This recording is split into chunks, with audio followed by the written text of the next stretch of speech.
Good evening, Chrono Trigger fans. Welcome once again to the SGLIVE tournament. I'm your host, Kiyu Kitsuki, along with Lord Batsy. Hello. We're here for the loser bracket finals between SaintVonJester and AzureCale. How are you doing tonight, Lord Batsy? I'm doing pretty good. How are you? I'm doing very, very well. I am ready to rock with this seed and ready to see exactly what the seed's going to throw to our runners tonight. We've already got a decent group of people hanging out in chat tonight, so hopefully you guys are ready for some boss randomizer action. So, we're going to start off with two characters tonight. Who do you think we want to see first, Batsy? Oh, goodness. I mean, I think there are ups and downs to who you could see first, but, good characters to start with are often... I would say someone like Ayla is great to start with because she doesn't require the end of time to unlock multiple techs. More than 3 techs, rather. She, on the other hand, isn't, key to any of the side quests, so maybe you want to see one of those characters, Robo, Marl, or Frog. It all depends. Looks like it's gonna be Magus and Robo. Okay. Oh, we've already got two parts of the team, no gate key already assembled. Yeah, that's not bad. Magus is an interesting character to begin with because he requires more tech points to start learning his spells than a lot of other characters do, so he is sometimes not someone you want to see among your first 3 characters because of that, but he has gear from the latest point in the game compared to what everyone else starts with. So as a physical attacker, right at the beginning, he's actually one of the strongest often. Yeah, especially if you're using the 2 and 4 attacks to execute out.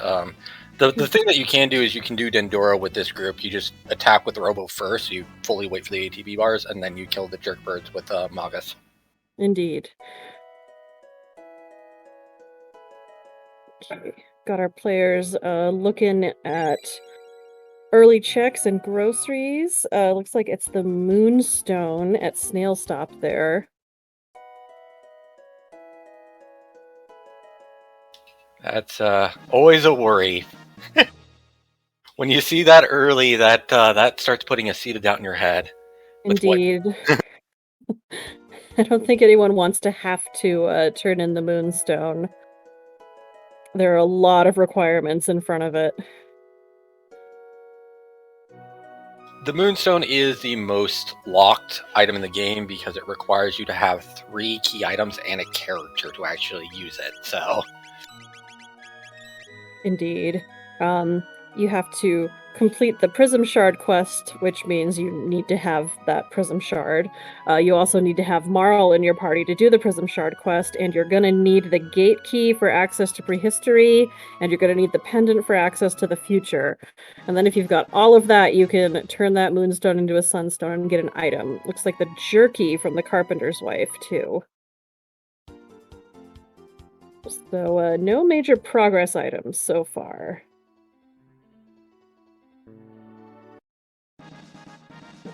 Wow, this is, I already like the seed. We've got a fetch quest and we got an increased yield item spot.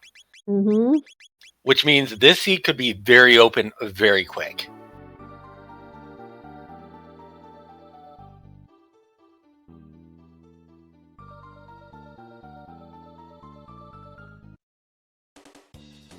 Okay, SVJ is going to take the market fight here in Medina while Kale heads into Guardia Forest.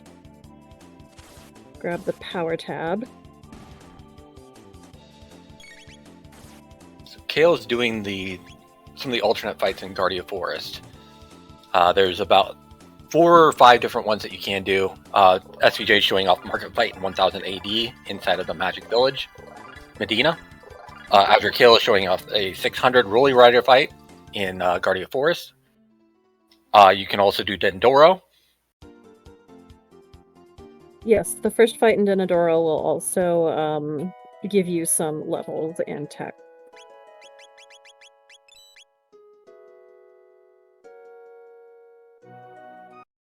Yeah, he's going to go grab the other side, which is... I've seen AzureCale do this. You basically get enough and then try and get the...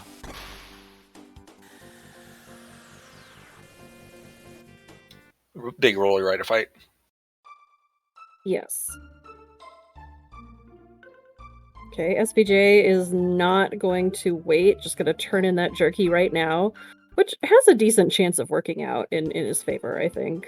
We'll see what that is when he picks it up. I mean, the good news is that's Robo Tackle and Heal Beam. So that those are two solid techs right there. Absolutely. The other thing that you saw there is they're dropping Rage Bands as well, which is pretty decent for early game items. Yeah, Rage Bands will give your characters... Rage Band is the 50% chance of a counterattack when hit by an attack. So if you give that to a reasonably physical character, you got some good extra damage to throw out. And, I mean, any extra items are often just free money, and that's always a good way to look at it. I believe Azure skipped the Carpentry and is going straight into Cathedral, and we're basically getting a near simultaneous Nugget fight, so... Yep, looks like...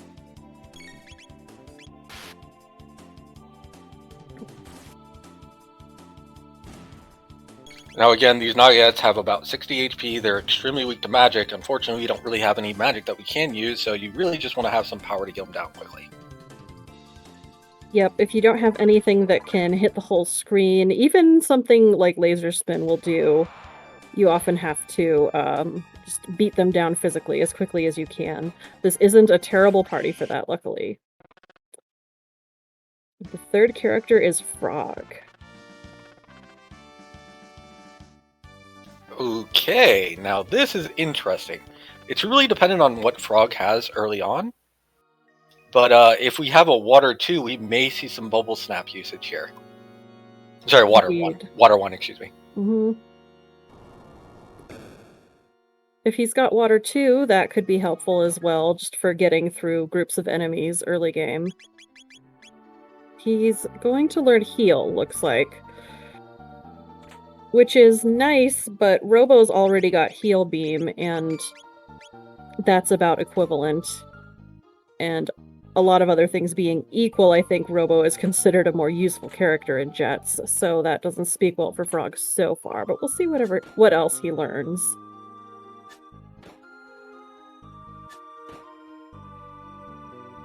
So the big difference between Robo's Heal Beam and Frog's Heal is just Frog has better magic scaling than Robo, for those of you in the audience. And in the early game, any sort of AoE heal is going to be pretty much full health every time, so...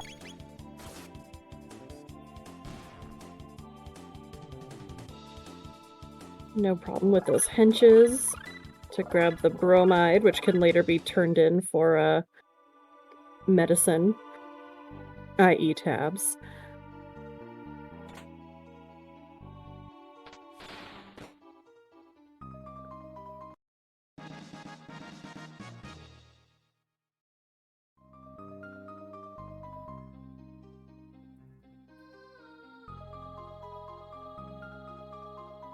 I mean, Dipwood spitting some facts right there. Bubble Snap is the strongest scaling tech in the game with the Crisis Arm, but it has an incredibly long animation if you're not used to it.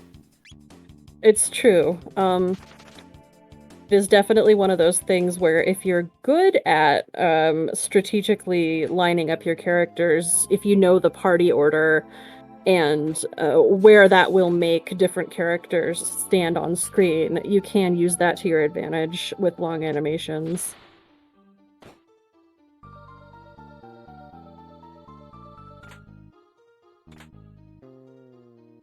I'm always happy when I get early a weapon in one of those chests there. Sadly, you know, with the Megaton arm, it's not going to really help you, but it's always a little nice find that you can get early on, just because that really makes, if you do take the Cathedral fight, much, much safer on the most part. Mm-hmm. Okay. Both runners heading into the big room here with the fight. Oh, did he soft lock? Um, Oh no! I think he may have soft locked. may have soft locked, yeah. I don't... The runners are discussing this right now.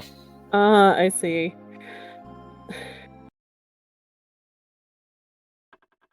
Yeah, I've never seen that soft lock before.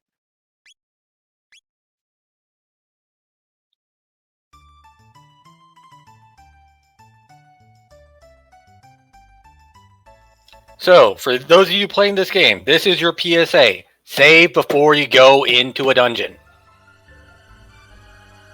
It's true. You never know when you're going to soft lock, but not only soft lock, you never know when simply, I mean, you could run into a randomized fight and want to change your party. There are all sorts of circumstances that could make you want to jump back to that save, honestly. So, it's a good thing to be in the habit of. Just mash through it. It's quick. I think our runners are just going to reset. I'm going to roll a new seed for them really quick because they both agreed to do a new one. Yeah, okay, if they've both agreed to start over, we can do that.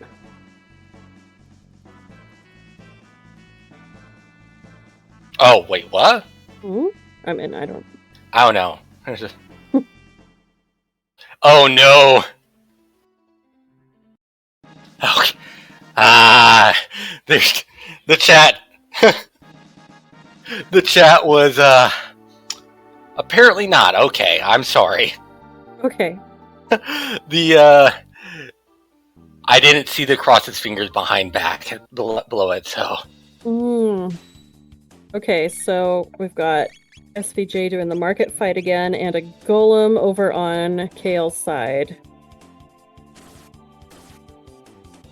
That could be a little bit scary, with the golem only being able to be in physical mode, probably, with this party. Nah, with the Robo Tackle, and it's only got about 1,000 health, you should be able to get it down. Well, certainly you can get down just about anything in this slot.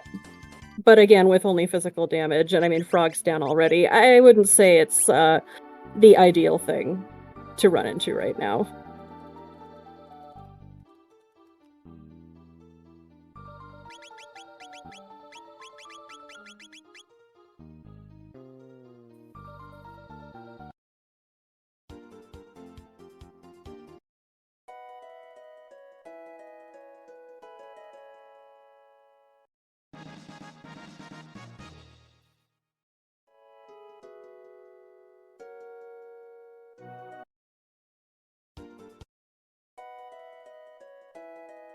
Yeah, it's...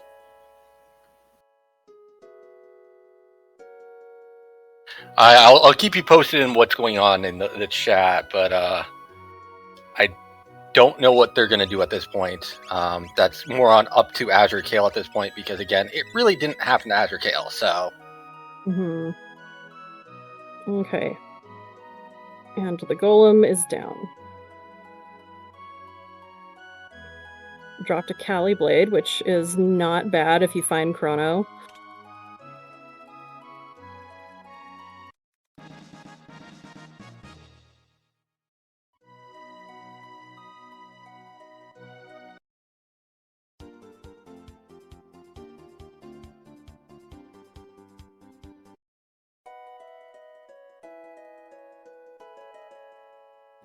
This is it's a weird situation what happened to SVJ.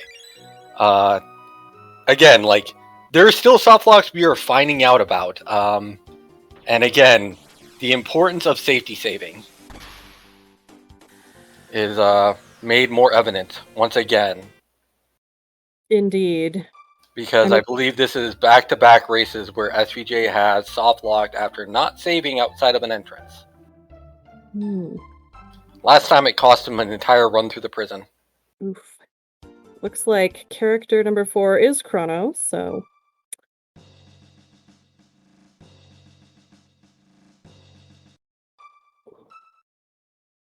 Be interesting to see what techs Chrono has.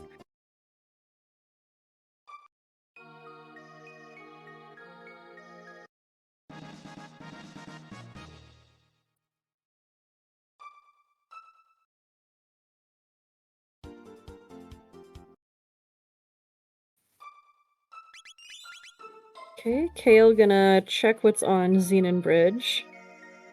May or may not decide to go through with Xenon Bridge because, thanks to boss randomization, the things that can replace Zombor are mostly all pretty frightening at the beginning of the game, especially with this particular party setup. I think that they would do fine with a Lavos spawn, but I don't know about some of those mutants. Okay, and it's the bent hilt, and he's gonna reset out. That's fine. He knows where it is now.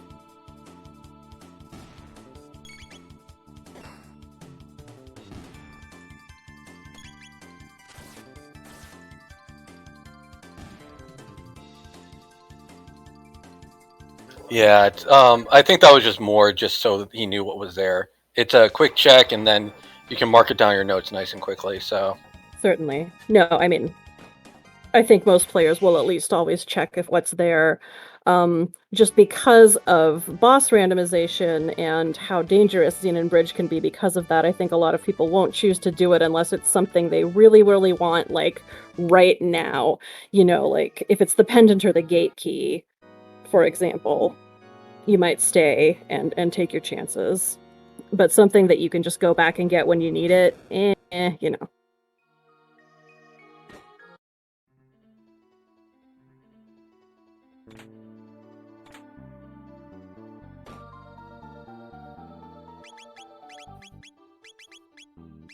question is, did Jester save outside of Cathedral this time?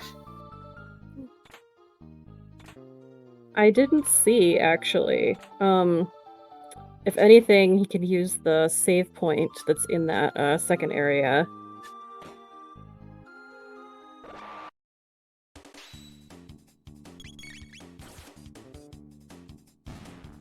Kale picking up the jerky.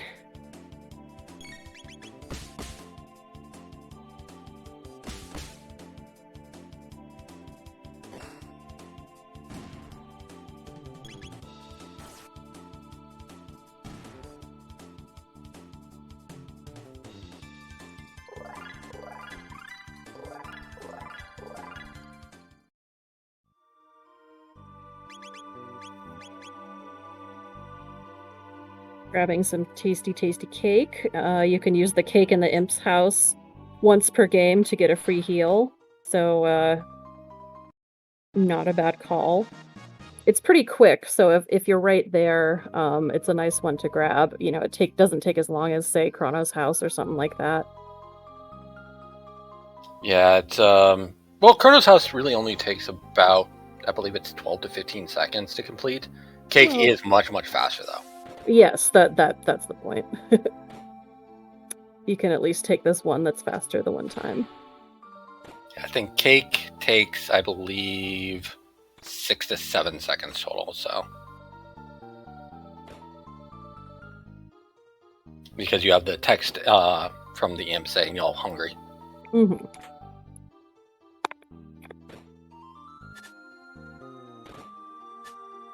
Kale is heading through Hecarim Cave now.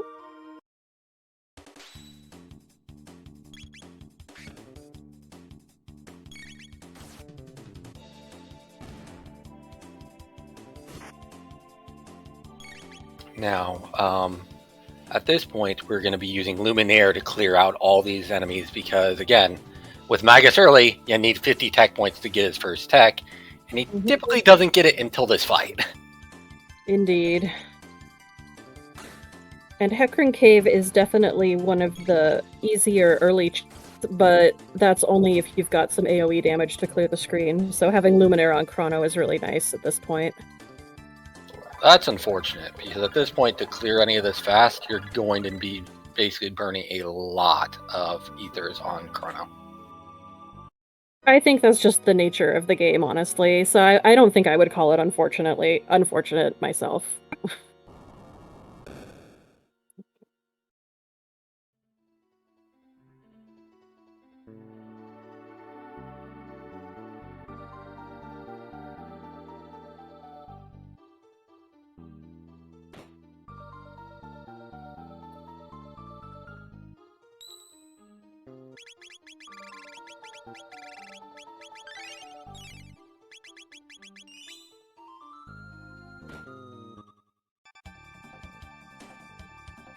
Alright, as we have SVJ going into the Golem fight. And AzureCale is on his way to the bat, so he should be seeing the boss of Hecarim's Cave shortly afterwards. And Kale's got Lightning 2 on Magus now, which is a nice lower MP option for getting through these fights. At 4 MP, it's really cost efficient, so...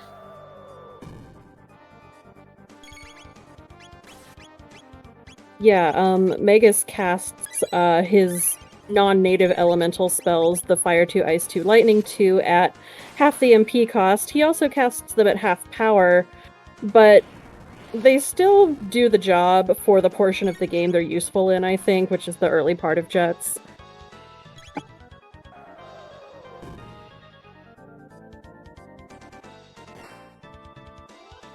Eventually you would replace them with Dark Mist or Dark Matter anyway, so it works out. Oh no. Oh, Robo taking 221 from that Golem. Mm-hmm. Oh, but gets through it. Okay, SVJ is through Golem. Yep. And is off to go visit Chrono in the castle.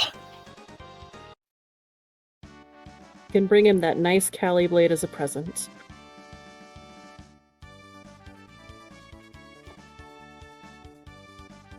We've got a hiccup on Kale's screen, so I'm not sure who the boss is yet.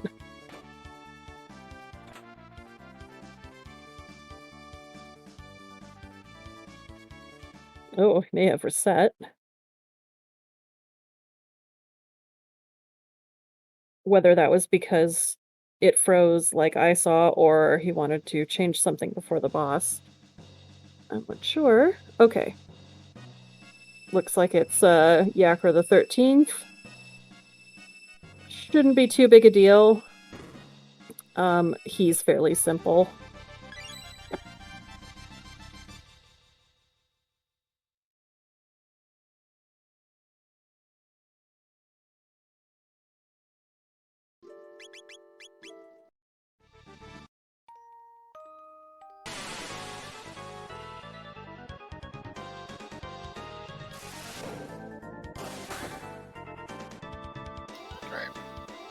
And he's already at the halfway point on this one, so a couple more Dark Bombs, a little bit more, probably a Cyclone, and maybe a Robo Tackle, and he gets it done.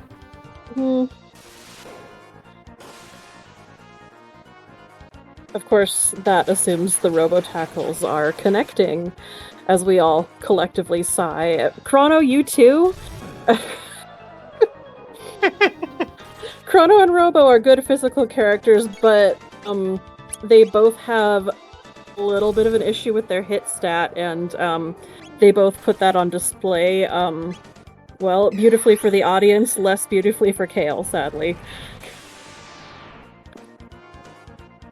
That is a... wow.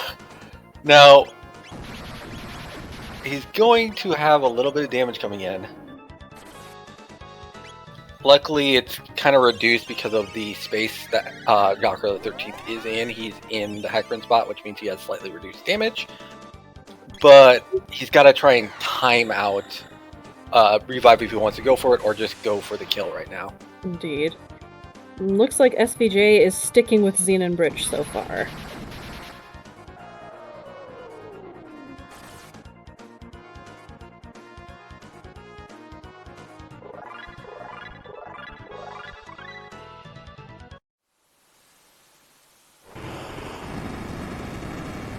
Alright, now what mysteries does Hecarim's Cave hold today? As we go back to Luca's father.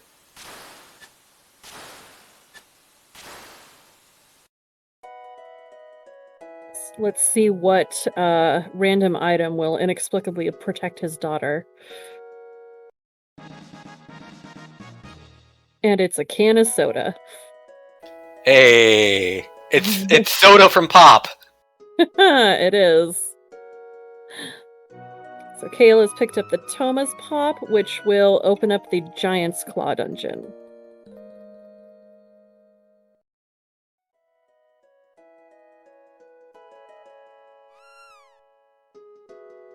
Okay, so Kale pet the cat. That means he wins.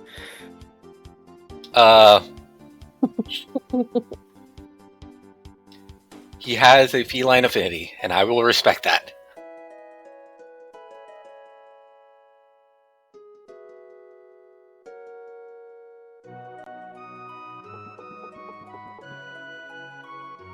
Yeah. Looks like megaton arms from those fights on the bridge.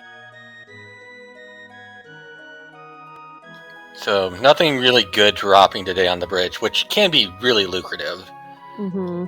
But the thing that I'm worried about is coming up right now. Was it going to be today? Today, Retinite Ooh. is Mega Mutant. Yep, Mega Mutant. Remember, if you don't know the differences, the easy one to remember is Mega Mutant. It's blue. It also is vulnerable to physical damage. So this one is actually, you got a pretty good chance of clearing it. Now, Life Shear is still going to be an issue.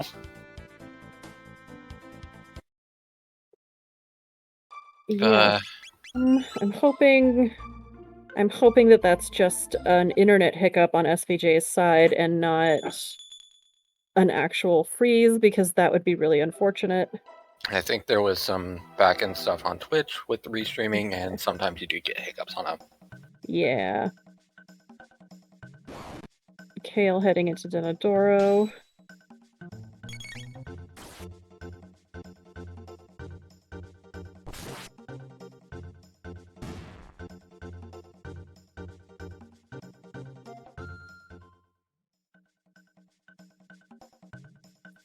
So, we got Denadoro on Kale's side. There is one last check you can currently do outside of going to Giant's Claw for the pop, and that is the desert.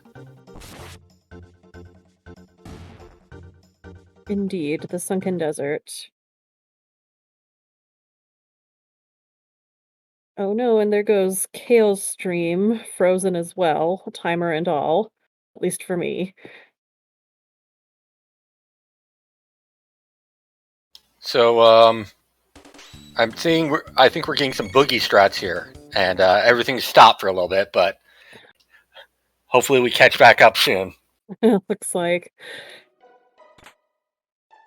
Okay, so Kale is through that fight.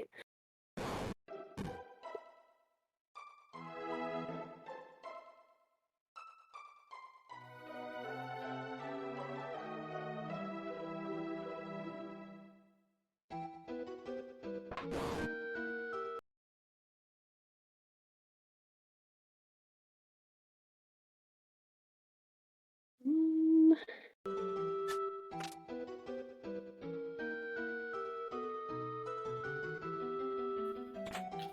Okay, so let's see what I can see at this point. Okay, I've got motion on both screens now. SVJ, I guess I'm gonna assume he probably cleared Xenon, but he's heading into Hecarim Cave now. If anyone is watching his Twitch channel, feel free to let us know.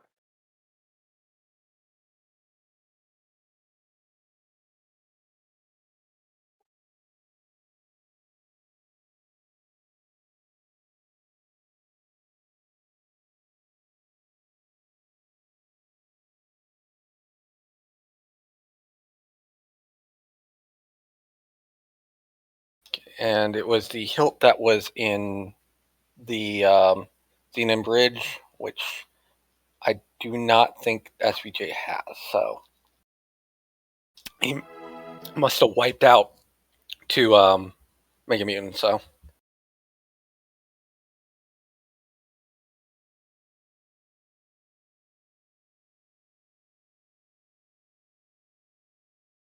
But we're seeing that this is a life. Mountains are nice. Here, take this magic tab. And stop talking to me.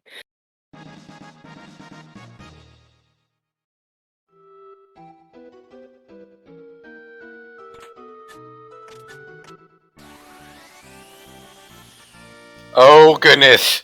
Oh goodness. That is huge finding right there. All right, we got a blue rock. Now we just need Luca. So any of y'all like Omega Flare, that's the rock you're looking for. That is the rock for Magus, Robo, and Luca.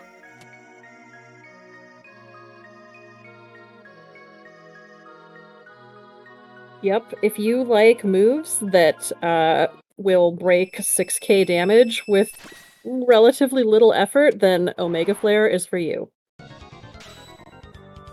It's also one of the coolest looking techs in the game. It is pretty cool looking too. Alright, Kale on the twins fight here.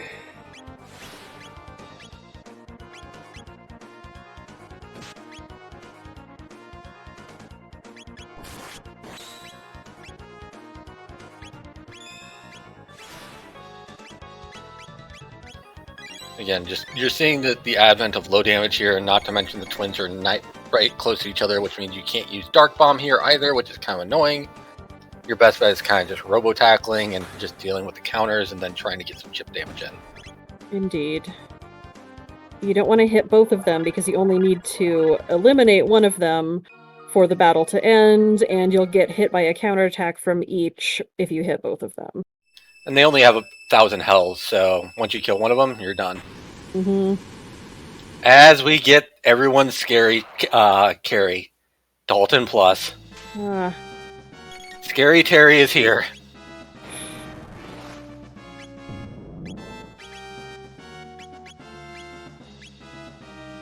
Okay, we've got the confirmation Jester did bail on Mega Mutant. Thank you, chat.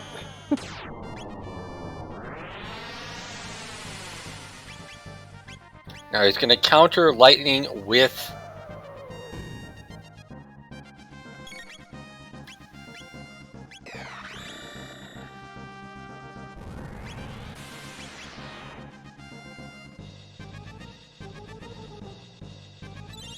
Yeah, it's as Mian's saying, it's about 3.6 to 5.4k here. Mm-hmm. It's a lot of health to get through, and Dalton will counter you with the opposite magic effects, an AoE, and he hurts because I believe it's the 5th fireball, if I remember right.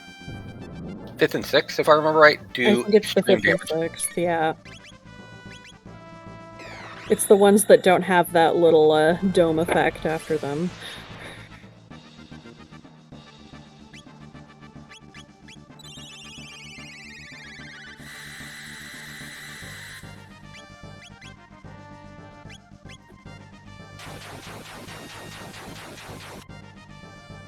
Alright, 277 damage. I think we're sitting at about 2.1k, if I remember right at this point. So if he rolled low, we could get through this relatively quickly. If he didn't, he's going to start getting punchy. Indeed. I'm sure everyone always hopes for Dalton to have rolled low, but I agree. Of the early spots, this is one of the nastier ones because what would normally be here is the combined Masa and Mune, who are pretty beefy hit point-wise. They're a little less scary damage-wise. They're a little bit scary damage-wise, but not as much as this.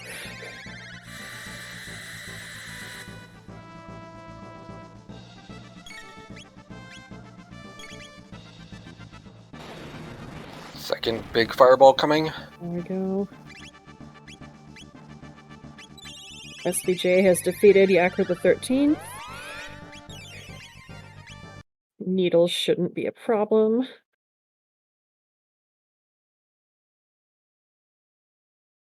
And Azure is through the 5th and 6th fireball, so now he's got to be worried about the slash attacks at this point, and then the next 5th and 6th fireball. Yep. The one nice thing about Dalton is that his attacks, other than his counterattacks, are predictable.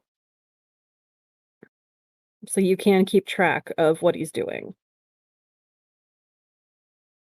Well, his counterattacks are predictable as well, but they happen because you take actions and not because of, the cycle that he's in.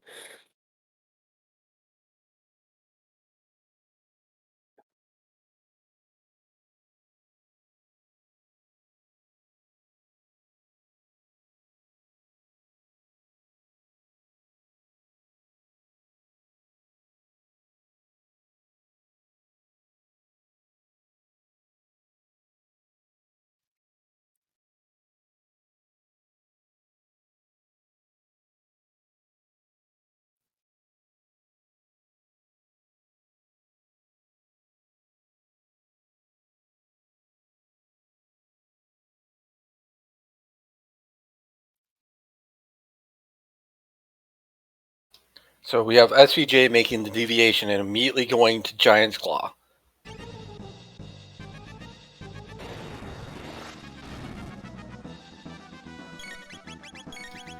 And more fireballs are coming out. Oof. Robo's beefy, though. He might be able to take it. Yep. Honestly, if you have to fight Dalton early, Robo is a great party member. I think he's just the tankiest of your characters. I think he has the most HP. And if you want someone who... Sorry. Sorry. In the early game, he does have the most HP. Ayla scales pretty much almost as well as he does, so... Go on. Yeah. Sorry. No, just if you want someone who might be able to take those hits, Robo is a good call.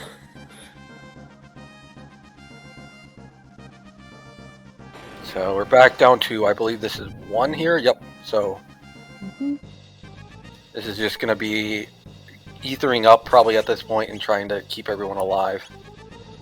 As you're going to try and get off as many, dark bombs as you can.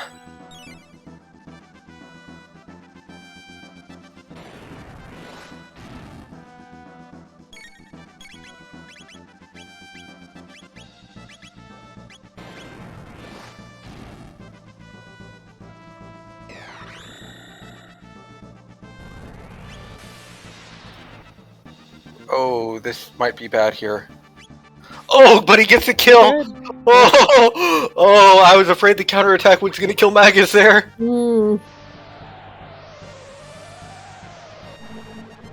But good job on Kale for getting through Dalton there. No one ever wants to see Dalton.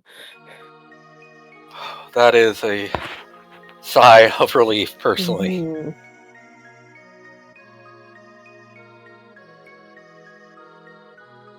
All right. And today on Denadoro Peak, we have in the slot of where normally would be the broken blade.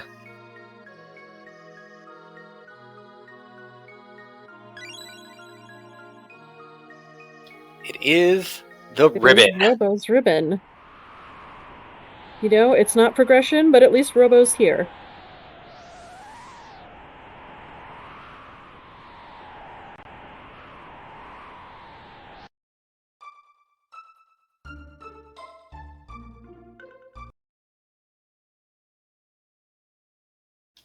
With that being said, this route divergence is huge. That means that SVJ has actually just caught up. If he's willing to skip Robo's ribbon, which is an incredibly potent item throughout the entire game. True. Looks like SVJ is going to go ahead and fight the rebels here. Or at least one of them. As AzureCale is going to be going into the desert, so.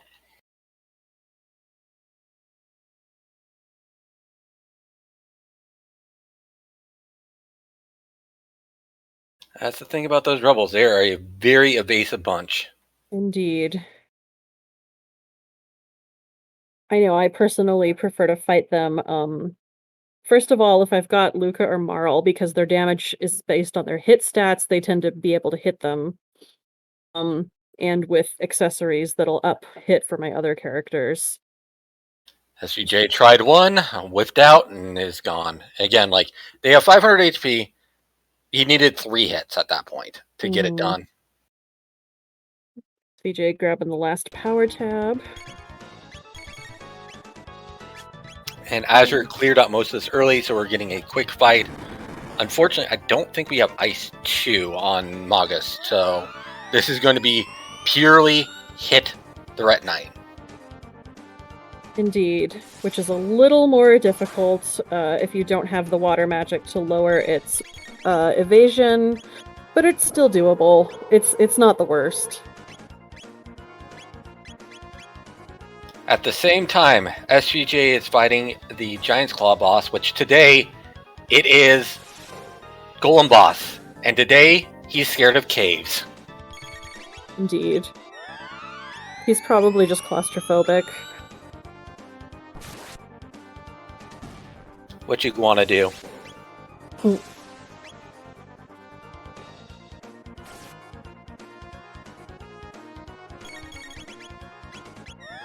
I also think I see a rainbow on SVJ's side.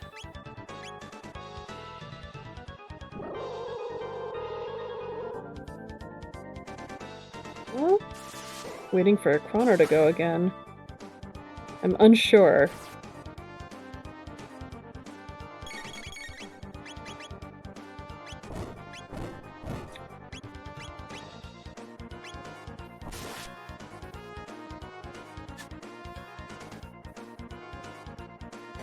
The crit animation had multiple colors, and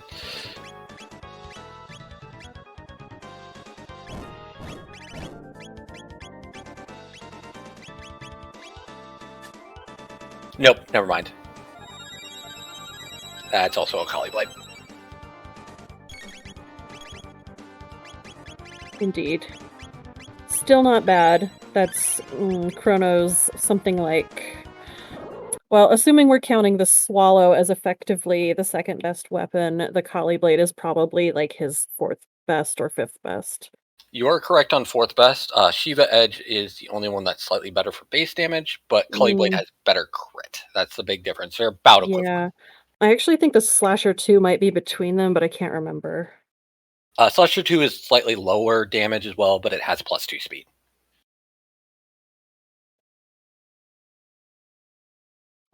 Lost my sound. I think they're just resyncing up right now. Okay. So SVJ is through the Golem Boss and gets the kill. Mm-hmm.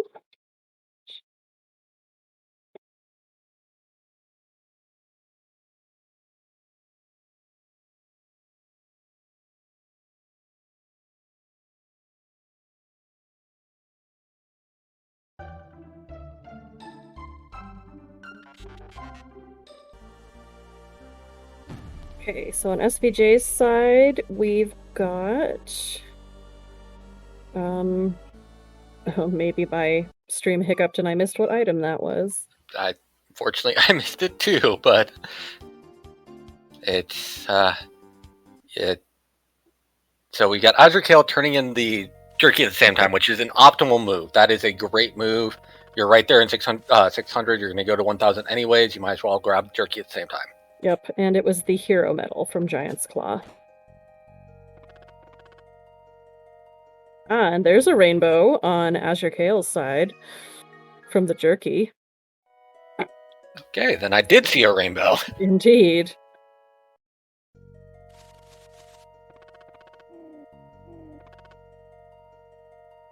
And we see that Ayla is in the burrow.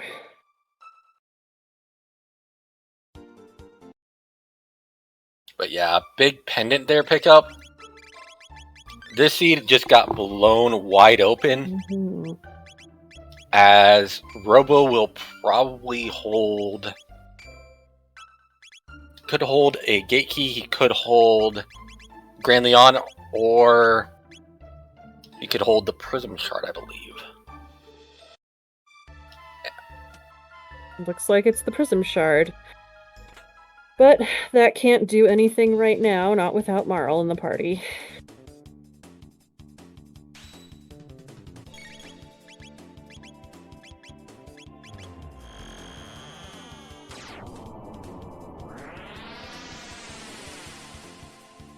But yeah, with that, SVJ has caught up a lot of time. So it was only progression was on Giant's Claw this seed. Indeed, and we've got Kale heading into there now as well. Yeah.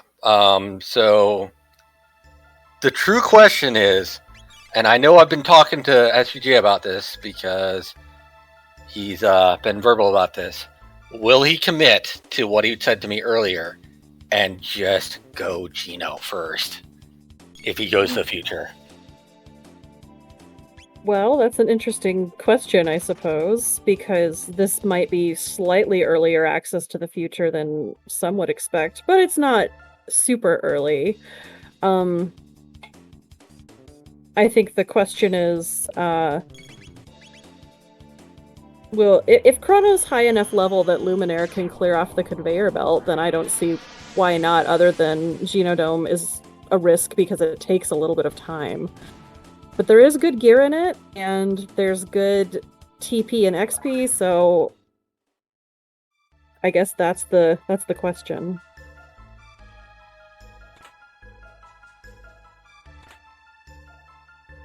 But yeah, like, we missed some of the stuff that was looted earlier here. Mermaid cap and amulet, some of the pieces. Silver earring, nice. Like, getting a omelet and a mermaid cap early on is super, super nice.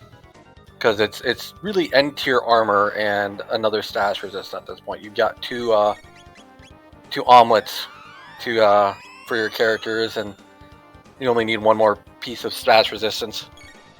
Mm-hmm.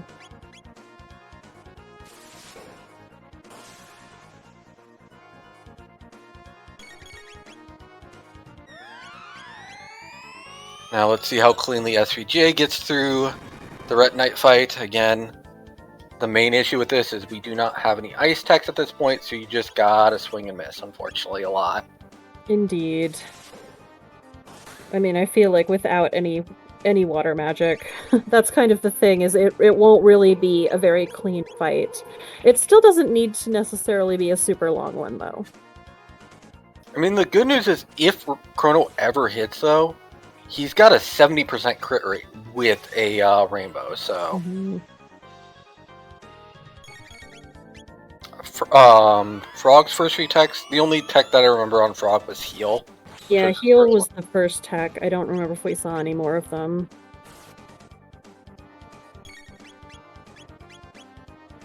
I mean, the big thing that you're looking at here right now is... So we're going to go to the future. Future is the only place we can go for progression at this point. We already know where one half of the sword is, and we have Frog. Indeed. So one of them is going to be... so we know also Marley is either going to be in the Protodome, or we're going to have Gate Key in one of those three checks as well. Yes.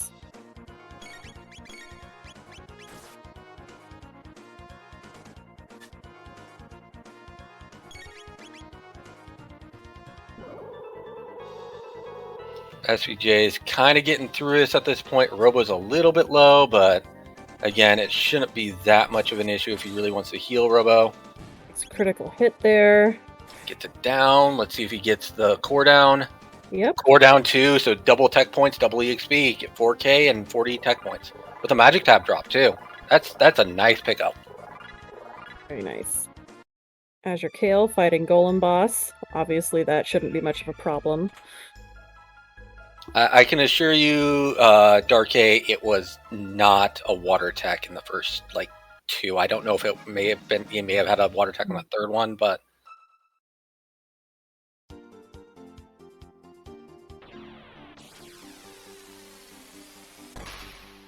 I think it was heal and just something else like slurp cut or something like that.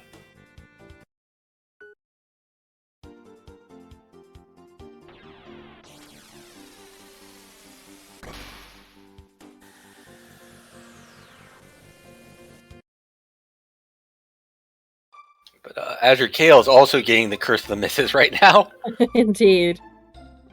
Oh no, here we go. It's the problem with Chrono and Robo in the same party. You know, if Robo and Luca and Marl are Team Slowpoke, then Robo and Chrono help make up Team Can't Hit the Broadside of a Barn. All I know is, man, this feels like Justin Verlander, because it's just like they're squarely in Whiff City right now.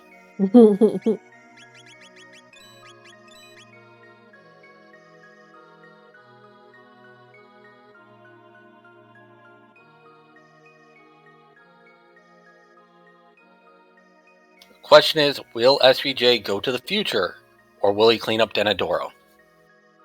He already knows that he had that soft lock and he feels behind. Mm-hmm.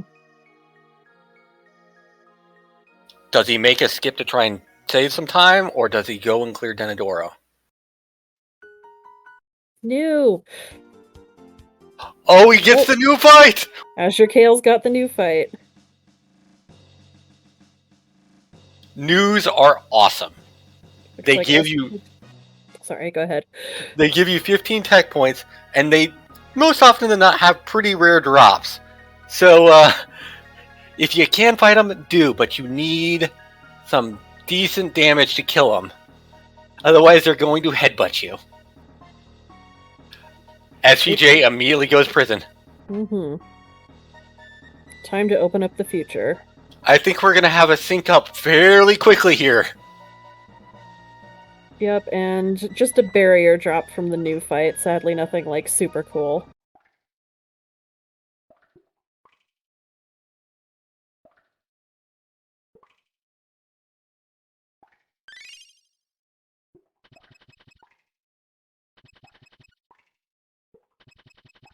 But Azure has now grabbed the pendant, is going out. SVJ is leaving his cell at 50 minutes and about 30 seconds.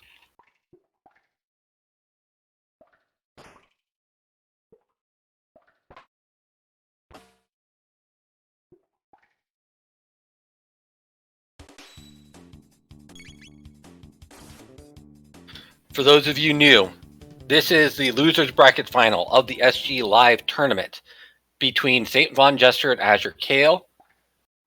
Both of these runners have won 2 races and lost 1. This is a double elimination tournament, and all the bosses that are single bosses are shuffled throughout this entire seed, as we've already seen Dalton Plus on top of Danadoro Mountain. And the other thing for people that are new is the characters are random where they show up, so you can end up with a varying party tech no matter what you're playing. And finally, the power tabs can roll between 2 to 4, and the magic tabs can roll between 1 to 3. Those are the kind of the big points I'd say for anybody familiar with Chrono Trigger, but not familiar with this particular flag set. Indeed.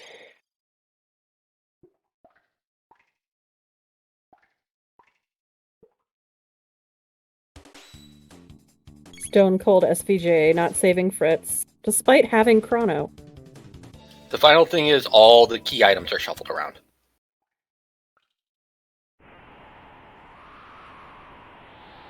We're looking for 3 different types of go mode. The first one is arguably the most common one this tournament. Frog, Broken Hilt, Broken Sword, Reforge the Masamune, go through Magus Castle, fight Lavos and Ocean Palace. Second one is get the Gate Key, get the Dreamstone and the Ruby Knife, go through Tyranno Lair, and go fight Lavos. And the final one is get the Pendant, get the Clone, and get the Chrono Trigger. Go to Black Omen and defeat Queen Zeal as the final boss. Any of those clears count as a win. Indeed. You just need to finish the final boss, and Queen Zeal has been turned into a final boss because needing to fight 6 bosses in a row at the very end of the Black Omen after, several bosses before that, just a bit much. As Collier Dark, often quoting, Woe has Ruby Knife. The meme. Woe will always have something that you typically want for your gun. It's very often you get 2 out of 3 parts and you're like, I'm going to do all these checks. And then Woe had that last item. It's just unfortunate, but it does happen. And AzureCale saving Fritz. Yep. Hashtag save Fritz. First of all, because it's the right thing to do, and second of all, because he gives you 10 mid-ethers, and those are actually very valuable.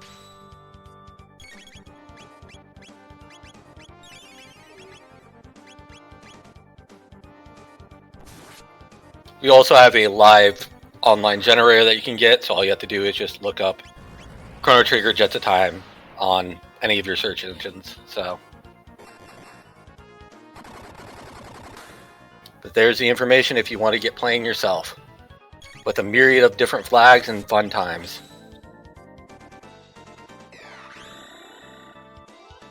Indeed, there are actually a lot of different flag sets. There are other play modes people do. There's, there's Chrono Sanity. That's the one where just everything is dispersed in random treasure chests and you need to grab most of them. There's a Lost Worlds mode where in normal Jets of Time we start with access to 1080 and 680. In Lost Worlds you start with access to the other time periods instead. One that's gaining a lot of footing that I'd like to try when I have some time is Legacy of Cyrus, which does a lot of the Frog and Magus quests, a lot of which aren't seen in a normal Jets route, so you get to do a lot of different stuff that you wouldn't normally do. There's a lot of really fun ways to play with Jets of Time. The fun thing with that one is you have the current world record holder of Legacy of Cyrus in chat right now, and the former world record holder of Legacy of Cyrus in the commentary booth tonight. So it's a fun seed for those of you like Frog and Magus. So Sealed Lapis and a Mega Blast in that first sealed room in the future there. some nice items, but Not let's bad. see if we get our legendary Christ. Oh, Kaiser arm is good. Kaiser arm is good. It's not a crisis arm. It's not a crisis arm. It's Robo's 4th best weapon, but it's still a very good weapon. Indeed. The second room has a magic tab and a demon hit and a full ether. So, okay, but not great. You know, we're always hoping for gold studs and prism specs and things like that. Prism helms.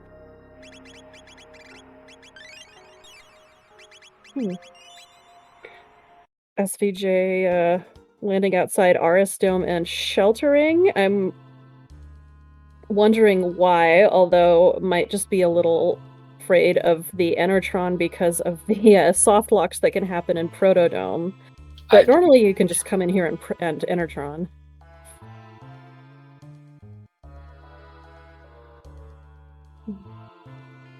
Yeah, the scary one is in Protodome. That's just it's got some notorious soft locks. They're slowly being worked out by the dev team, but this game, we are tinkering with a game that has a lot of moving parts. So indeed. Actually, last I heard, the devs, I think they thought they'd found some pretty good leads on fixing that Protodome problem. I don't know when it will end up being fixed, but it sounded like some progress had been made recently. So fingers crossed we won't have to deal with that for too much longer. But SVJ is showing off exactly how you beat like Guardian at this point. Guardian and Dragon Take are both weak to blue magic, aka water or ice, and shadow magic. Well, to be a little more specific, they're not weak, but they are vulnerable. They don't have specific weaknesses. But I know that, for example, Guardian is immune to fire, and Dragon Take's head is immune to fire and light. We've gotten called out for not getting those words correct before. It's very true. There's very difference on that one. You are correct on that one. But we also get a Rainbow Helm drop from the Guardian. Excellent. Which is 50% lightning resistance to any character. So that can be equipped by any character in the game. Certain helms can only be equipped by certain characters as well. So like the Dark Helm can only be equipped by Magus, Robo, Frog, and Chrono, which is the one that resists shadow damage. So it's some of these things is learning exactly where your equipment can go. Yeah, a few pieces are gender specific mostly, and then there are a couple pieces that are character specific. But we have AzureCale going through the Son of Sun fight now. So Puzzle Boss, let's see if he gets it on the first try. Eins. So a question in chat. In this format, we generally don't play with most glitches. There are a few things that we do allow, most notoriously the menu glitch, which in certain situations between boss fights, for example, between Inner Lavos and Lavos Core, the screen will go black and you'll have a couple of frames in which you can open the menu. So there are a few that we use, but generally no. So Nova Armor, Speed Tab, Memory Cap, Magic Seal, that was a good sealed room on SVJ's side. We have status resistance for all of our characters now, if we want it. We have 2 amulets and a Nova armor. We are set at this point. Oh, that is great find. Mm-hmm. And yes, the champions' names are still on that panel in Ariston. We'll probably see that in a second here. I think Unless you already hit it and I missed first. it. I might have been looking at Azure's side.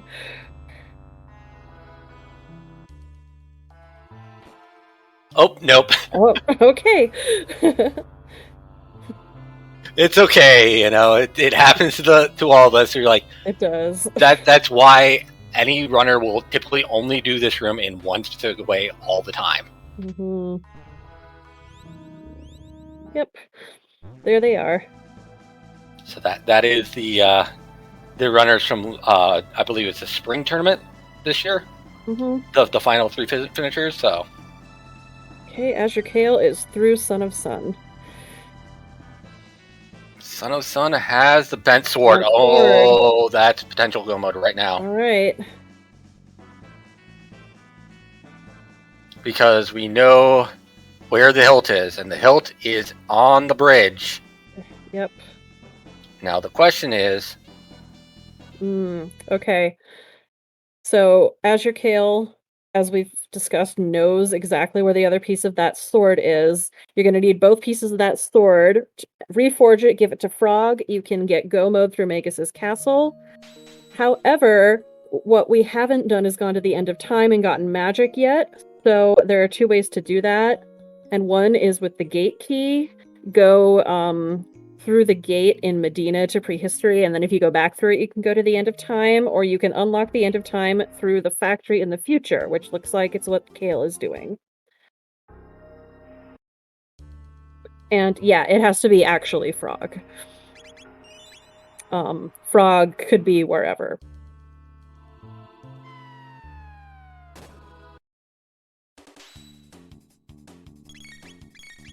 So when you're trying to clear through the factory, you can immediately go left. Lightning techs are your friend in this place. Pretty much all those uses are weak to white elemental damage, and it is very effective to just clear it through that way through either Luminaires, Lightning 2s, whatnot, if you have it. Mm-hmm. If you don't, well, you know, it becomes significantly slower, and you have to remember exactly how to do your outlines and assets in the correct order so you don't get counterattacked too much. That's right. Much easier to just go in with lightning. Like, do you have lightning too? Do you have Luminaire? Okay, you're fine.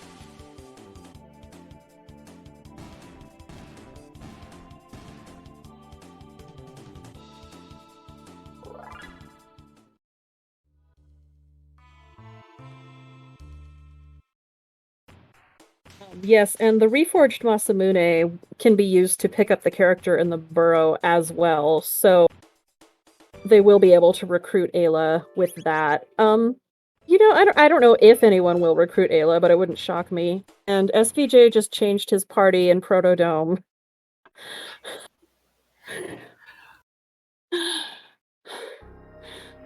But he saved outside of Protodome this time. He did save outside of Protodome. You gotta be careful in Protodome. We are working on getting that fixed, but honestly, you just gotta save, and don't touch the menu, don't touch your party, just mash out of everything, leave, and then you can do whatever you want. But don't even mash out of everything. Cautiously wait for it to say, okay, now you can enter something, and then wait. When I mean mash out, I mean like hit B out of the like party swap screen. You know, don't do anything, just hit B to close it.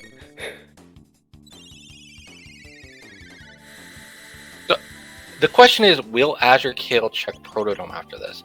He's already unlocking magic, so he knows that you're going to be running into Luca or Marley there, so he'll probably check it, because it's just optimal if you're going to get one of those characters anyway, and you're going to unlock magic for Chrono, but... Yeah, I wouldn't be surprised if he at least checks.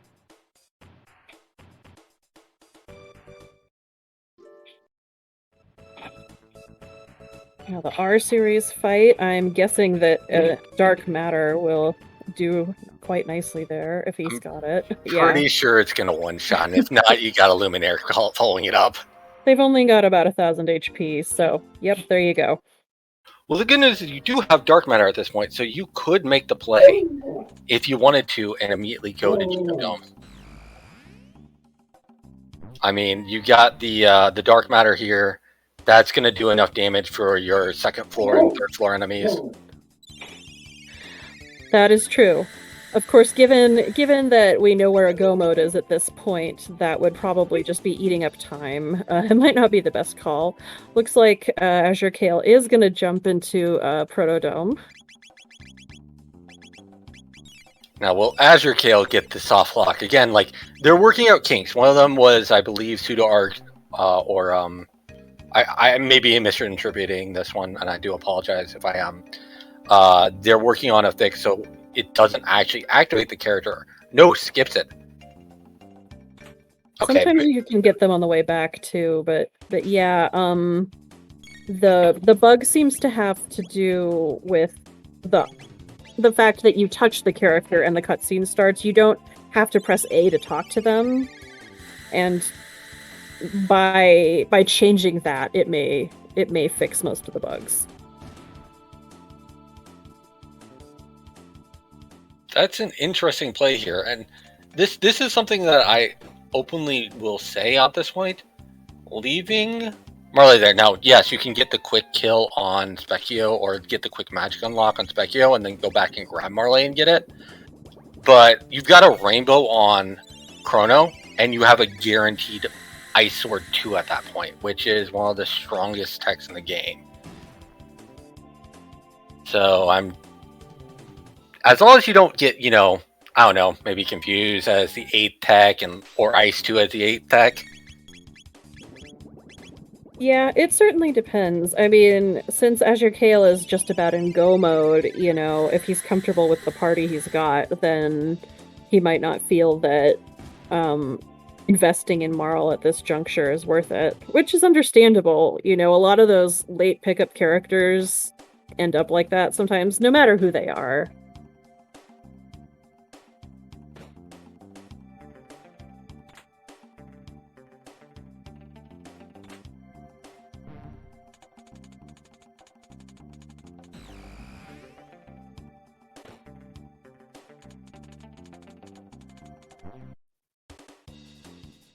Yeah, the Grand Leon was in Arisdome today, Falconhead, actually. SVJ has it.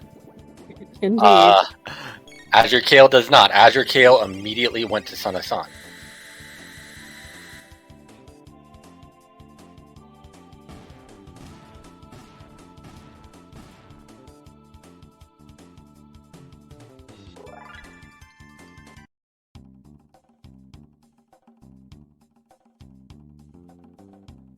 The problem that I see here is at this point, the only go mode that we really had a good chance of getting at this point is specifically the Magus Castle route.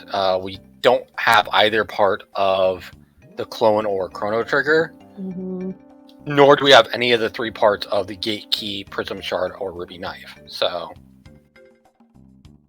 and at that point, it's probably actually, if we know where the gate key is, which will, I believe at this point, be guaranteed behind the prism shard.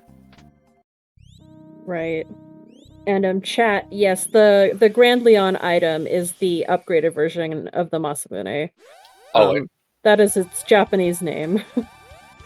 It could also be in Genodome. Sorry, I forgot about Genodome. Always forget about Genodome.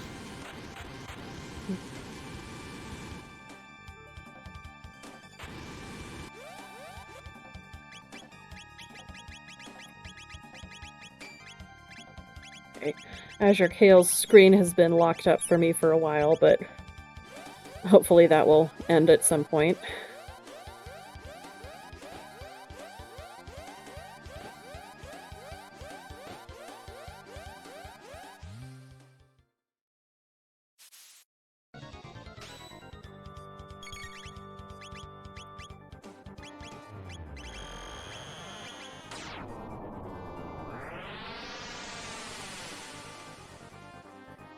Okay, and we're back with AzureCale in the middle of Xenon Bridge, which is where I figured he was going to get the other piece of that sword. looks like a green dream dropped from that R series fight. That's not bad. Green Dream allows you to self-revive once per battle, and the amount of health you gain back is based off of your magic stat. So, Indeed.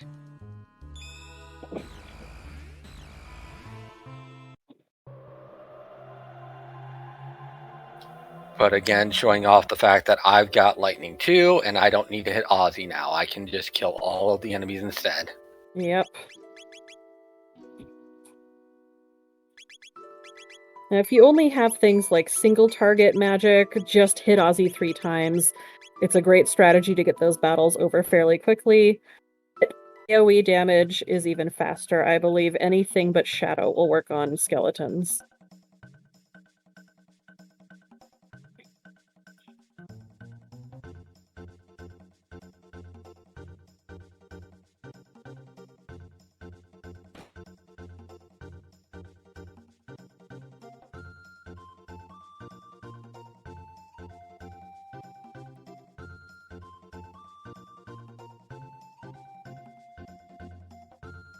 But with Dark Matter here, I'm expecting to see a relatively quick Mega Mutant fight.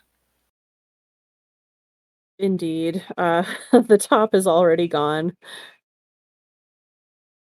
And even with just the demon hit, that is a clean demon fight. Very nice. All right. AzureCale with both pieces of the sword. Probably hasn't traded the bromide yet, so stopping off in the house. Normally in the vanilla game, this gives you a magic tab, but in Jets, it gives you one of each kind of tab, so it's pretty good.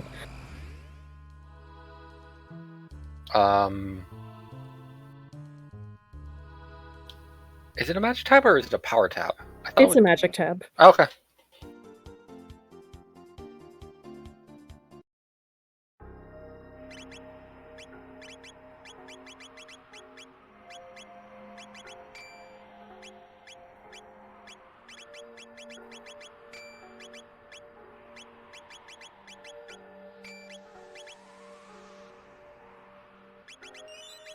AzureCale goes into the cutscene with Melchior and gets his go mode. Yep. As you can see, since the Dreamstone isn't used to repair the sword in Jets of Time, Melchior is kind enough to provide some from his personal stash.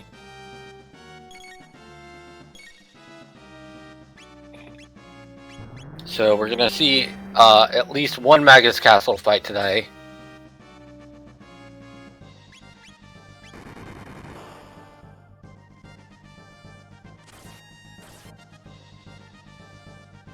So SVJ is going into the Son of Sun fight and is getting some different RNG. Again, that's based off the internal RNG in the game. Unfortunately, gets 4th Flame. AzureCale stopping in to see Taban, who gave him a Terra arm, which is still not a Crisis arm, but I mean, hey, it's pretty good. It's strongest thing other than a Crisis arm. Yeah, so people know the Terra arm hits about as hard as like a Crisis arm would be at like 3.4, 3.5 HP in the 1 digit for Robo. That's just how much the Crisis arm can do.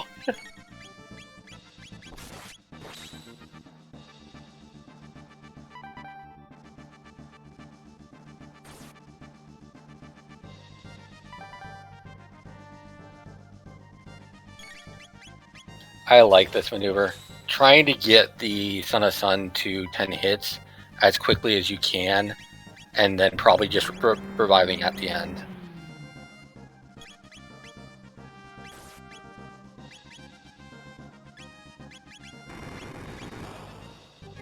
I feel like it's hard to say because you get more hits off with more characters alive.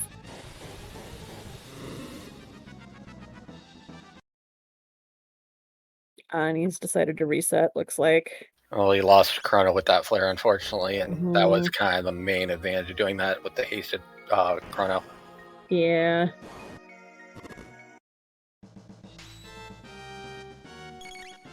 Hopefully he gets just a little bit of better RNG here.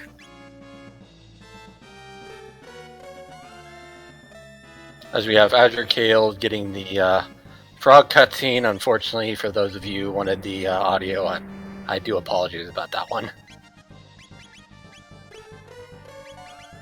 Yes, I'm assuming we'll be into Magus's castle once Kale's streams comes back. Just about, okay.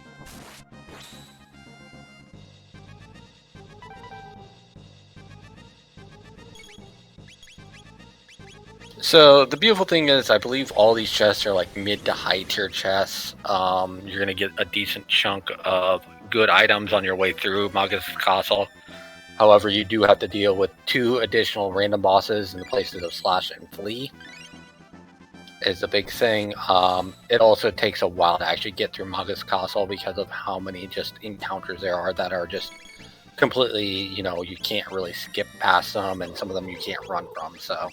Indeed. There is a lot of optimization you can do to get through faster, but it is definitely not faster than going through the Chrono lair, for example. In a comparison head by head, if you started all 3 go modes at the same time, Magus Castle would be the actual slowest, so.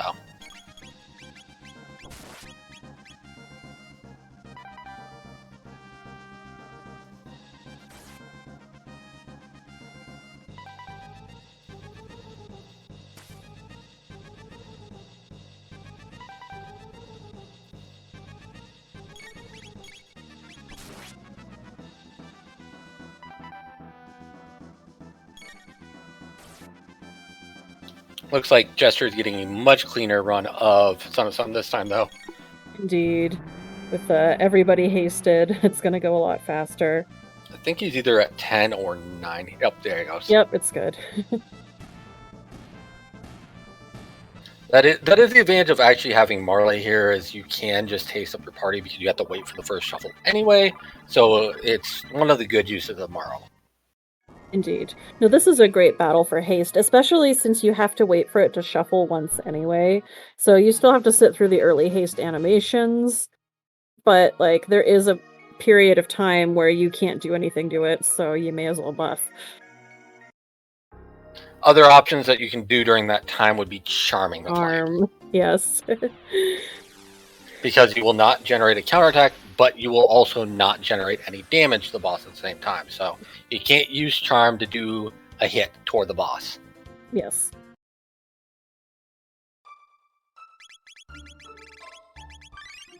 But you can charm some pretty decent stuff off of that boss fight. In vanilla, I think charming the Son of Sun itself gets you an elemental mail. It's either a red mail or it might be a black mail, because the extra red mail might be on Rust Tyranno, but it's worth charming.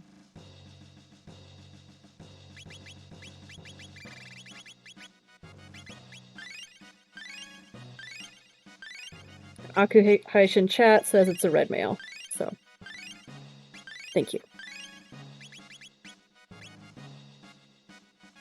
Looks like the combined Masa and Mune have taken Slash's place over on AzureCale's side, while SVJ gets going to Xenon Bridge, because he also knows where that other sword piece is.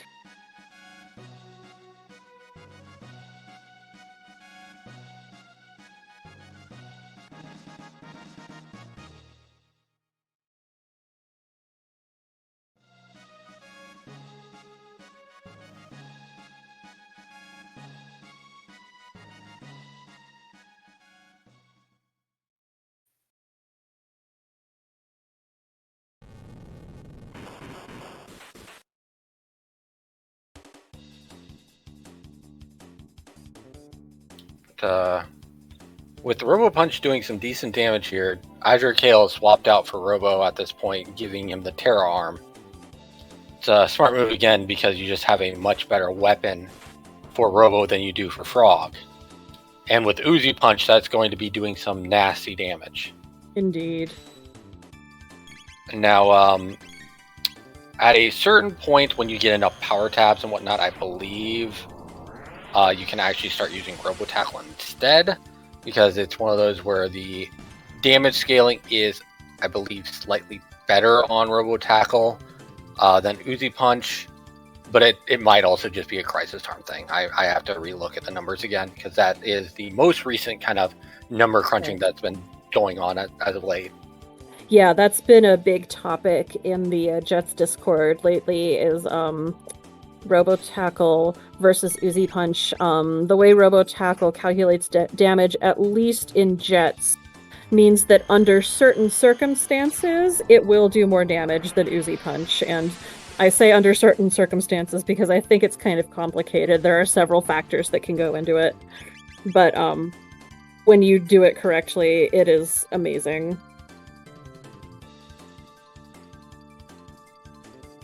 I mean, there's nothing more than I love is math. It's like there's so many applications of good math in this game, and using math to your advantage in this game will get you time saves. So absolutely. As we get Yakura 1, oh my goodness. So I mean, we had the scary Dalton on Denadoro, but you know, these fights here in Magus Castle aren't that terrible. So that is a huge relief if I was running this game, this seed. So for sure, especially since that's Flea's spot. I certainly think Flea is a lot scarier than Slash, especially in Jets. And thanks to Mian in chat, you have your entire explanation on Robo-Tackle versus, Uzi Punch in chat. And again, Uzi Punch costs 15, Robo-Tackle costs 6. Yeah. Yeah. SVJ has similarly made short work of that mutant. Ready to take that other sword piece to Melchior.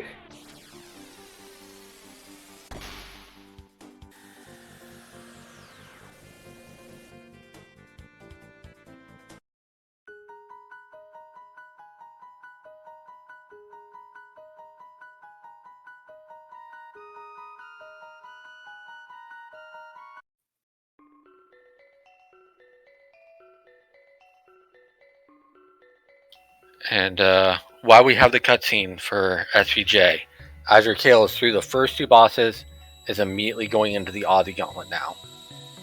Yep. Now, these fights you can run from, as we see AzureCale just immediately doing it. The thing that you always worry about is how many fights should I check? Should I check these things for any sort of elemental mail potentially? Or anything that could help me out, because in this particular go mode, I believe there's really 2 gatekeepers. You know, you always have your gatekeeper of Lavos. Lavos is going to be Lavos whenever Lavos wants to be Lavos. But you also have Magus. And having a certain amount of elemental gear can make that Lavos fight that Magus fight completely free. But mermaid caps dropping, that's a big find, because you want to just start stockpiling up. So mermaid caps say, I've got at least, I believe, 2 mermaid caps at this point.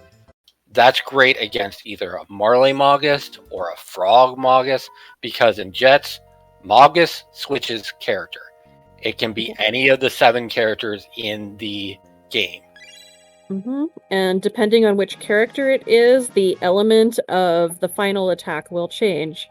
Of course, now, no matter who it is, Magus or not Magus, is still going to do the barrier shift phase, which means that more or less any element of protection or absorption that you can get your hands on is good, because those barrier shifts are accompanied by spells against your party, and they're random, so that can be anything. So honestly, even if you don't have quote-unquote the right one, it's still useful.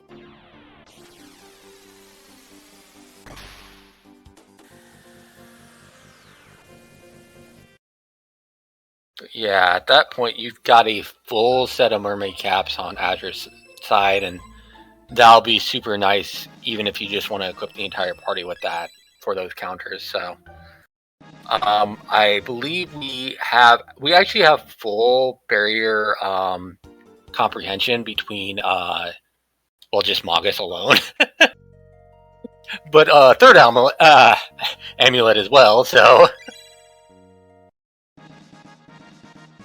I mean, that's definitely one of them you could sell the news shop and potentially get something nice if you see something there. Absolutely. I mean, amulets sell for 25,000 gold, and I mean, you can buy a mega elixir for 50,000, for example. Like if prism specs were on sale, I think they would be 65,000, something like that. So Sounds about right. nice chunk of change. Yeah, you can even see like a crisis arm. You can see rainbows there. There's a Mhm. lot of things you can find in that news shop that really kind of make your end game. Yep. Oh, we get a single drop from AzureCale on the Aussie maze. We It's also maybe saw. I never know if people are doing it on purpose or not.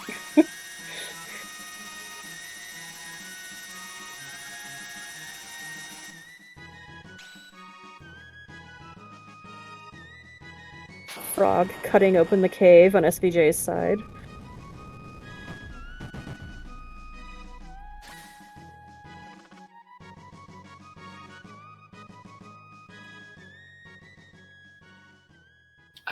I love that theme. I do love the music in this game. I wish I knew all the story behind that one. There's a lot of history to that, and I can't remember it all offhand, and it hurts me because this, I believe, was like he wanted to do the orchestration for one of the Final Fantasy games and got denied and said, but I get to do it for the next game, and that next game turned out to be Chrono Trigger, so...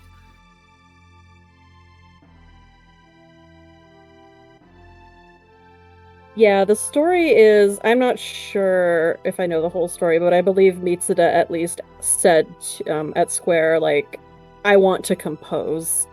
He'd been working on sound effect engineering or something like that, and he was like, no, I want to compose. And they're like, okay, you can work on Chrono Trigger, and, well, the rest is history. As AzureCale is showing off how to skip all of... Oh, I jinxed it. I'm sorry. Yes, you gotta let him move a little more, but as you can see, that bird will get out of the way if you face away from him.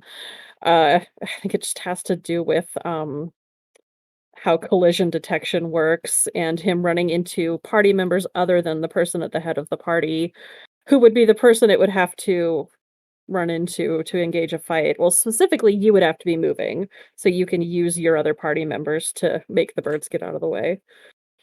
It's the same idea of why you can just let the rollies just walk past you. As long as you're not moving and they're moving, you won't get an encounter. Exactly. The same thing applies on things in like Death Peak. All the crackers on Death Peak, and that's their Mhm. actual name. Yep. Is Well, they're eggs. They're like weird eggs, so they're cracked. Yeah. So, yeah.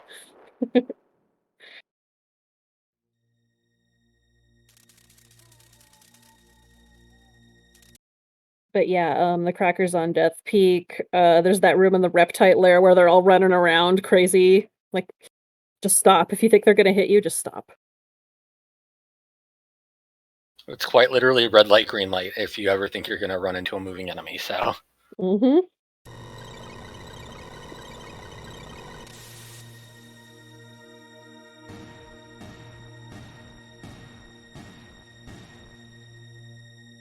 but SVJ is making his way through the Magus Castle. Hopefully you guys are enjoying the music.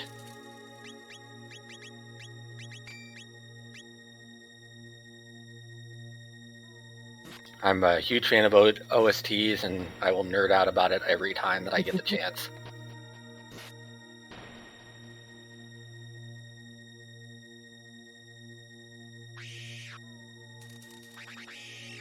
As we have SVJ going into his slash fight, which is going to be Masamune.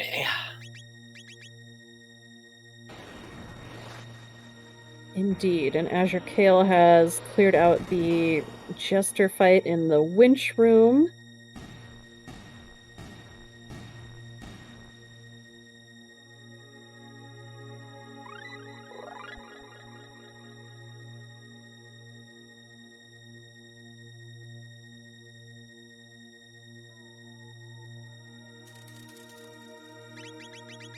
Kale going around to the outside of the statues to get those skips. And he gets the item box skip. Nice job. Yeah, you actually don't need to use the item box to get that, but I think it definitely helps, and you gotta, like, go at it from the right angle.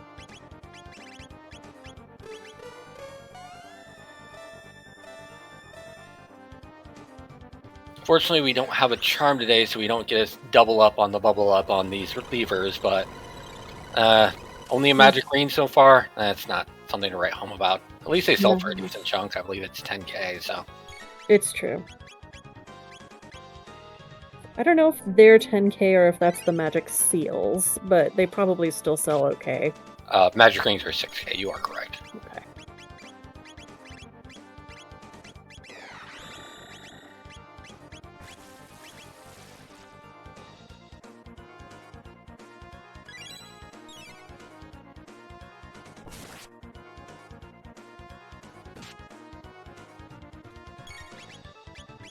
Fortunately, if they were dropping something secondary, we didn't get to see it with that fight.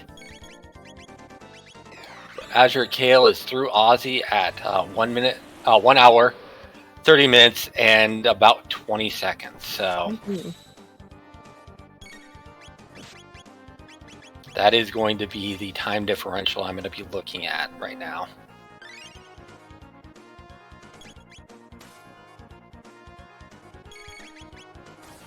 All right.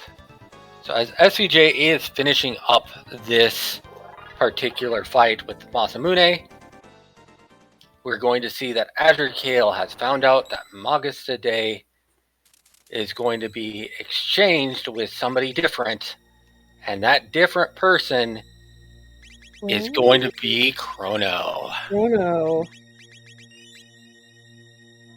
I don't know if I've ever gotten Chrono. Bring out your white vests. Unfortunately, no white vests, but you do have, I believe there's a rainbow helm somewhere earlier. Yes, it's true. Now, where is it? Although I will also argue that under most circumstances, you want to hope that you're never going to get hit by that last attack of theirs at all. And if you have a strategy that will let you do that, you don't have to worry so much about getting hit by Luminaire. Yeah, the only problem is I don't think Chrono has Confuse, so... Yeah, this could be tough because you need to be able to dish out a good amount of damage in a fairly short period of time.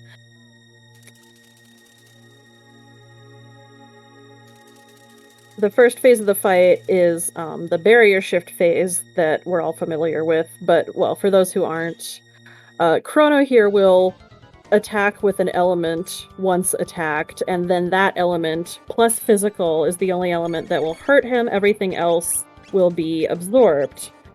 And then at one point or another, he will, once he's taken a certain amount of damage, he will not counterattack, and that's your first hint that he's about to change phases. So you can still hit him then with physical or the active element, and then once you get the message, Chrono risks casting a spell or Magus risks casting a spell. The barriers are down, you can use anything you want, and you want to go all out before you get hit by their ultimate attack. So what one hopes for, I think, is a party that can dish out enough damage that you never see that last attack. Now, the good news is at this point, the Dark Matters are hitting for about 17k, so that makes me hopeful, but the Uzi Punches are only hitting for about 890. So we're looking at least 2 rounds of damage, and that's when you're getting into the danger zone. Yeah, it might be enough. It depends on, I think, the ultimate, how much HP this boss has rolled.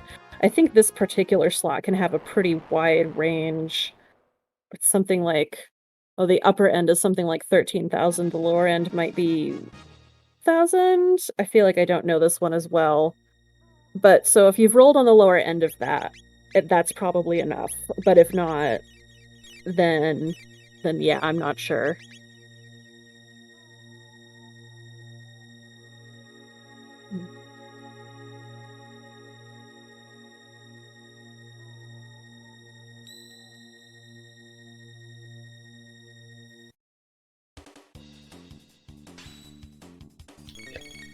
he should be starting it up relatively soon, so...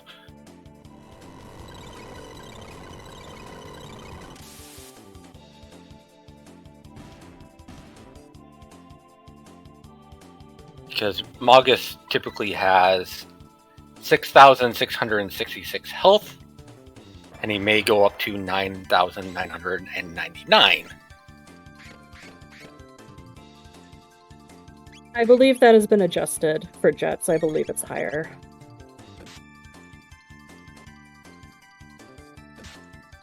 But yeah, to answer Psychowitz's, this is the loser brackets final. The grand final will be scheduled at a later date. So,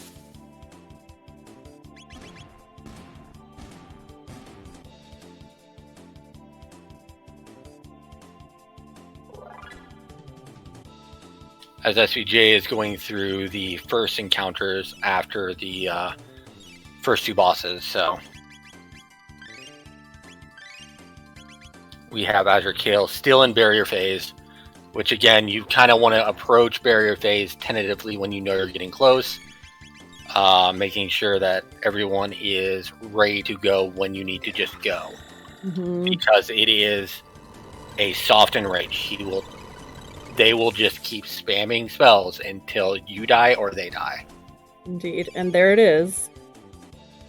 So this is go, go, go, go, go. Use everything you got. Try and kill them off. Pop anything you can for extra damage. Putting a little bit of extra safety here on Robo, giving him the barrier effect from the Robo's ribbon, and that will be useful here because I think he'll be able to survive at least one hit here. But you're going to want to try and get off everything you can beforehand. Indeed. Because he's at about half health when he goes to barrier shift.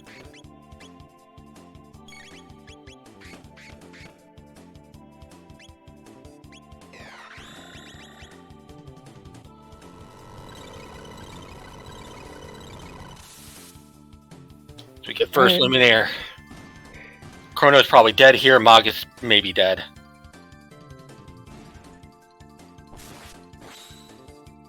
They both just lived it. Now you've got about 1.5 turns before he does it again, so... Yeah, I believe you will get the casting a spell message again. I think he'll take that turn again first. So you have at least that buffer. But that last Dark Matter did it, so...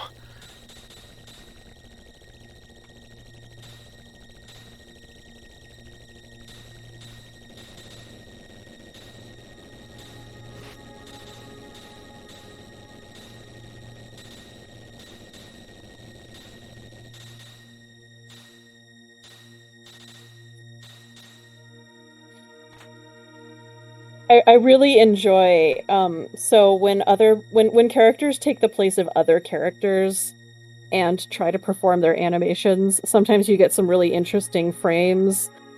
And I really like that sometimes Chrono or Ayla will like pull out beer and start drinking it at the like worst times in jets. It makes me laugh. So the interesting thing is, it will, for that Magus animation, it will always palette swap to, I believe, the kind of like the primary color schemes of the character who took the spot there. So that's kind of neat if you ever see that back. Mm-hmm. For instance, if Frog's there, then Magus, I believe, has green skin, and I think it's like blue tunic hair. Yeah, something like that.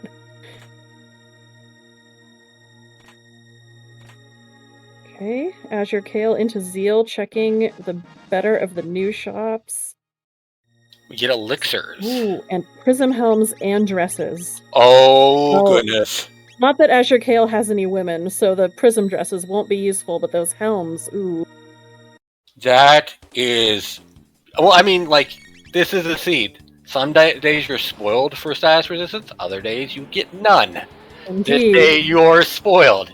You get Prism Helms, which are arguably the best in slot item for any character because they give you some of the best, if not the best, physical defense for a head armor outside of a safe home, and they give +9 magic defense in addition to blocking your status, which is basically the same thing as you can't get hit by status effects. Yes.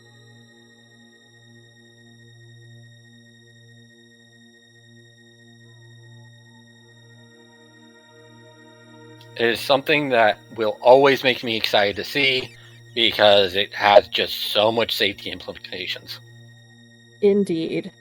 For those not familiar with Jets of Time, status protection is a pretty big thing in this game, more so than vanilla Chrono Trigger, because the obstacle move used by Lavos and some of the mutants, for example, it's a spread status move on your whole party. The status effect that it inflicts on you is randomized. So it could be something relatively harmless. You know, slow's not that bad, poison's not that bad, but it could be something terrible. It could be stop, and if you have no status resistance and you get the whole party stopped, it's terrible. It's not like Final Fantasy where it's a game over. The game will sit there and keep going, and it's terrifying.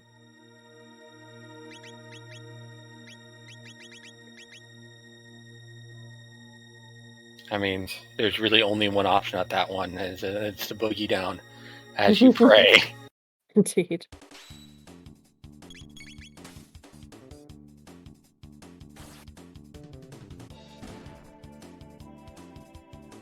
There is one small change to the game that does help mitigate that as well, which is that Marl's Cure 2, and I think Frog's as well, but Marl is used a lot more than Frog, so I think it mostly comes up when we're talking about her. Her Cure 2 also cures status effects as well as hit points. You're correct also about Frog. Both Cure 2s do it. Okay, cool. It really wouldn't be fair to poor Frog if his didn't. I mean, Frog's Frog. It's kind of his lot, unfortunately. Yeah. No, I mean, I think that Frog's curse for Jets of Time is his balance. Like, Jets is for speedrunning, you know, randomizers are often for speedrunning, and that's often about min-maxing, and Frog is just a really reasonably balanced character, so he's not that good for min-maxing, and I feel like that's why he's hard to use sometimes. It's also due to his text. His dual texts are lacking outside of things like Dropkick and Bubble Bits and Glacier. Those are the 3 big texts for him, so. Yep. Atropos in the throne room over on AzureCale's side. She's really not a threat.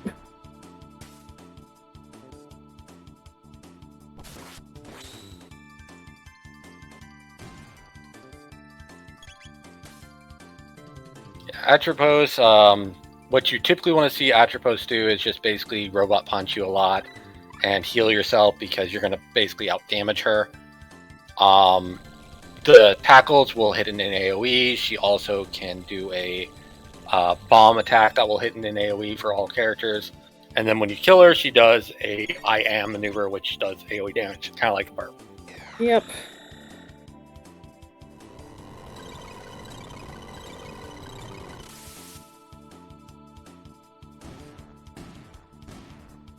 And Chrono has learned Confuse. I'm sure AzureCale is very happy about that. That means that Confuse is on a relatively early tech list. I don't know if Marley has Ice 2, because that could make a difference here. Potentially, yeah. I haven't seen it over on SVJ's side, but certainly be watching for it. Because that means that you have the potential of a rainbowed Ice Sword 2, which does actually a ridiculous amount of damage. Yeah, it's quite good.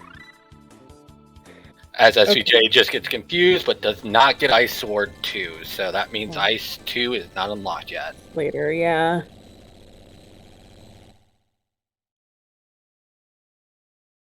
AzureCale is in the Black Omen at 143, so... It's the Ocean Palace, yeah. I like this maneuver. routing this in, trying to go for a couple of additional checks for safety. You could find any sort of high tier item inside the Ocean Palace. I've found Mega Elixirs. I've found Crisis Arms. I found Rainbows and even Gloomhelms. So, hey, Nova Armor. You need more status resist. It's true. Most of the chests aren't as high tier as the ones in the Black Omen, but a couple of them are. The hidden chests that most people don't pick up unless they're really strapped for gear, as well as the last one next to the save point is an especially high tier chest. Now, I didn't catch AzureCale's levels, so I don't know if he's going to do any grinding whatsoever, or if he's just going to go. Mm-hmm.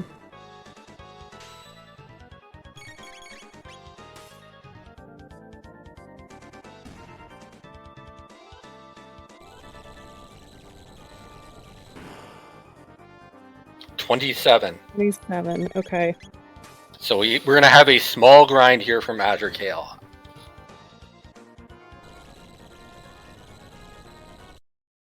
As we have SCJ entering the Magus room at approximately 1 hour and 46 minutes.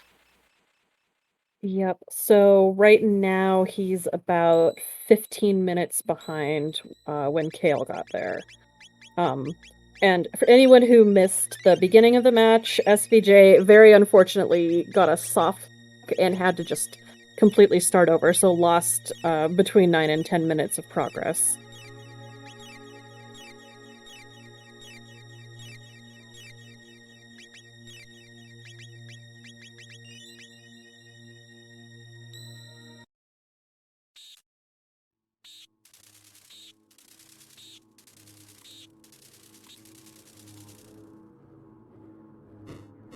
So the soft lock was one that most of us players were not familiar with seeing, actually. It was in the cathedral, in the middle section of the cathedral, in the room with the spikes you have to lower, and then you fight the five enemies before you play the organ.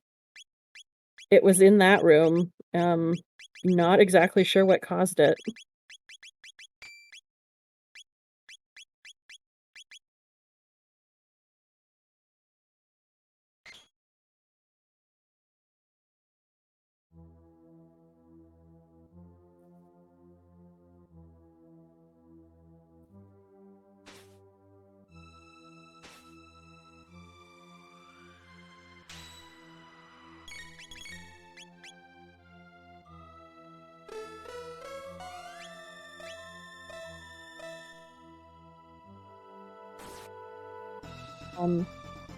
Yes, that's correct in chat. He did soft lock briefly in Protodome the first time he picked up Marl, but that was a much faster fix.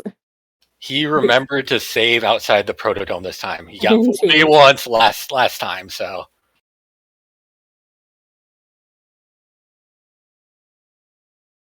So once again, saving costs you almost no time if you're quick on the menu, and it does save your bacon a lot. Mm-hmm. With this team, though, you cannot clear the elevator that quickly because, again, we didn't have Frog Squash in a good spot, and nobody picked up Ayla, so.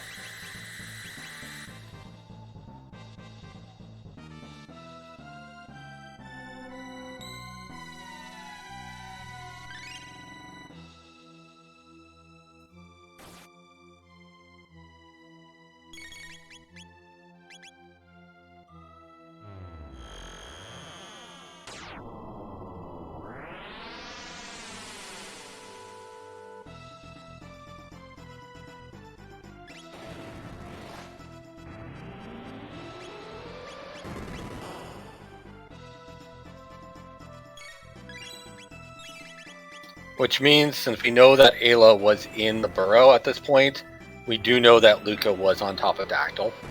Yep. She's hanging out with dinosaurs. And the Prism Shard quest that you could have done once you got to the future led to the gate key.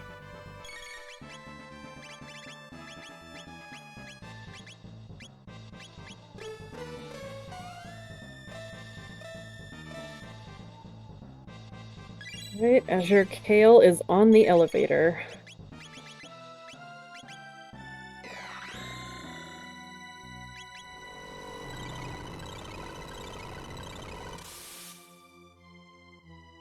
Now, at least the second elevator fight coming up, I think it only has the gold scout in it. So this fight, he could just cast Luminaire or something.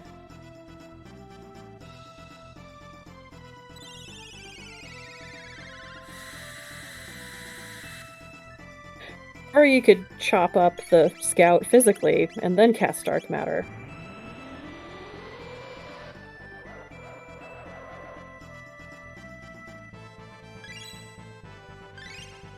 I mean, you do have some decent physical damage dealers here. Even Magus actually does some decent physical damage. So, like, for this 6-segment fight, taking out 2 of the kind that makes it easy would be ideal because you don't really want to worry about delta forcing. Because when you leave certain ones up enough time, they'll link together and start delta forcing you as combos back if you can't kill them one shot. Yep.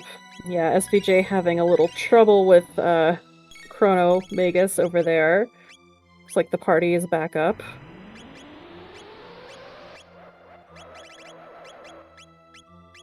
Now the good news is you do have Aura Whirl here that you can use as a tech with Marla and Chrono, and Aura Whirl will heal a lot of damage for a very low cost. It's true.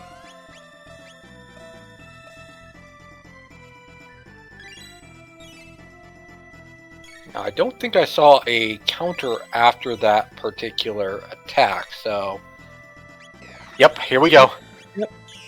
Now, you can use any sort of physical damage while you're waiting for him to cast a spell, but you do not want to cast magic while he's waiting to cast, because he will heal still during that time before you get the input.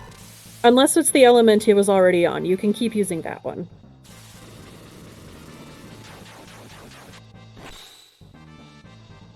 But showing off a rainbow confuse, and that's doing 16k. That is very, very nice.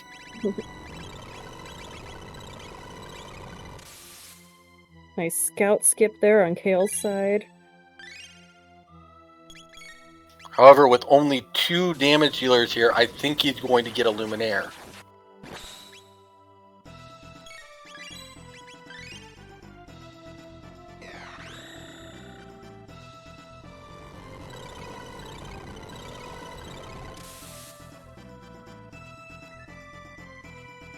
Oh, but gets looks through like it. He's down. Very nice.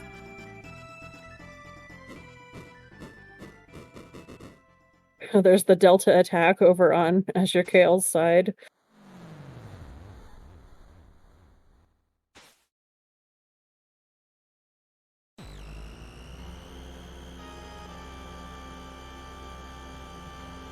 But yeah, a 1.6k confuse is very nice, going to show off that power of the rainbow. I mean, if he had a prism spec, maybe he would be doing about, I believe that'd be like about a 2.2k, and you know, then SVJ may complain that it's not enough damage, and Dipwood and I would say, yeah, we need to buff that because. Possibly even more with prism specs, because I've gotten like 600 per hit with a Sunshades, but... Which is, you know, prism specs, but not quite as good. I think it boosts you by 25% and not 50. That is correct. I'm never unhappy to get Sunshades, put it that way. Level 32 going in... 32, 31 going into the double fight. Now we're going to get duplicate enemies of a single boss encounter here. Could be. So how bad do you want it to be? Oh, goodness. I want Flea Plus. Oh, you rang? Apparently it is Slash, but which version of Slash? Because that makes a difference. Okay, it's normal Slash. That's unfortunate for SVJ. Because normal Slash is actually harder than Super Slash. Because, well, Super Slash isn't designed to be a challenge on his own. He's designed to be nasty when paired with his friends. In addition to having higher magic defense, regular slash also fully resists ice damage. Mm-hmm. Which means even if you get Ice Horde 2, you can't use it against Slash. Yep.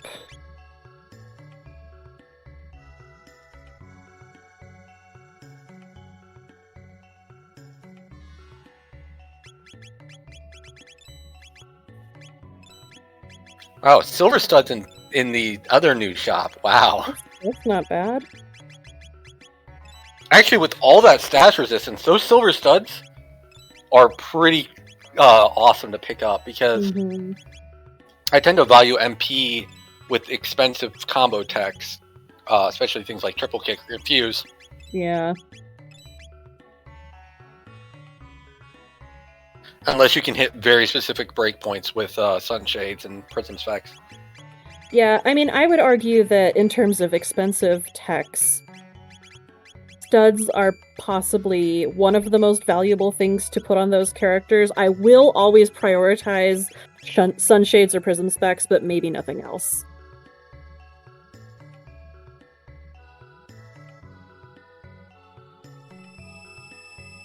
But yeah, I agree with Aku here. It's just confuse, Uzi Punch, and then if you need to do something with Magus, normal attack, but otherwise just, toss items.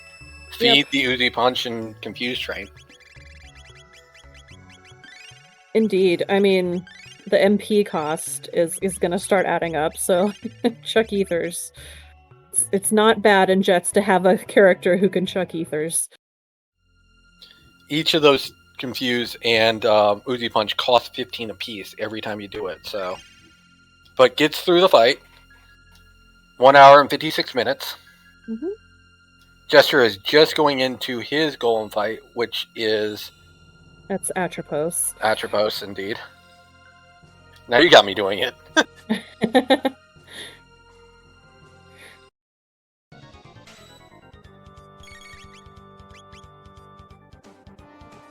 So this should be a relatively quick fight.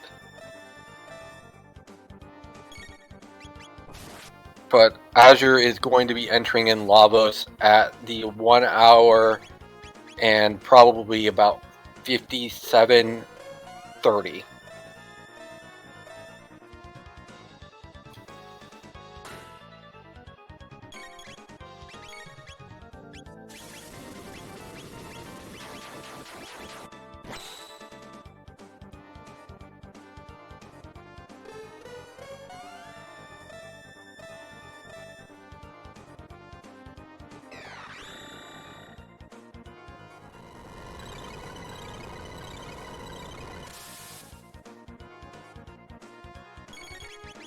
Nice little detail in that cutscene where you throw the sword at the Mammon machine. You're normally supposed to throw the ruby knife at it, which then becomes the Masamune, but if you came through the Masamune route, they just have you throw the Masamune at it.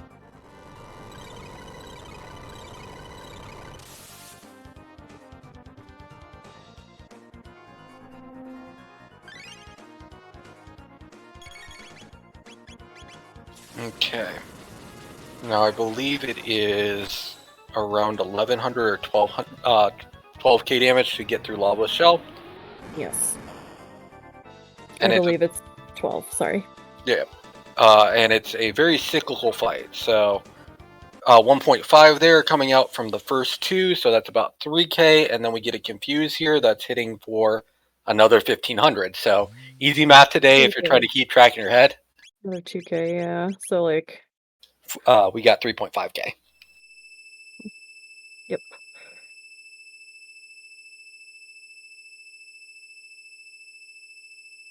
$4.5k, and here we go with another dark matter.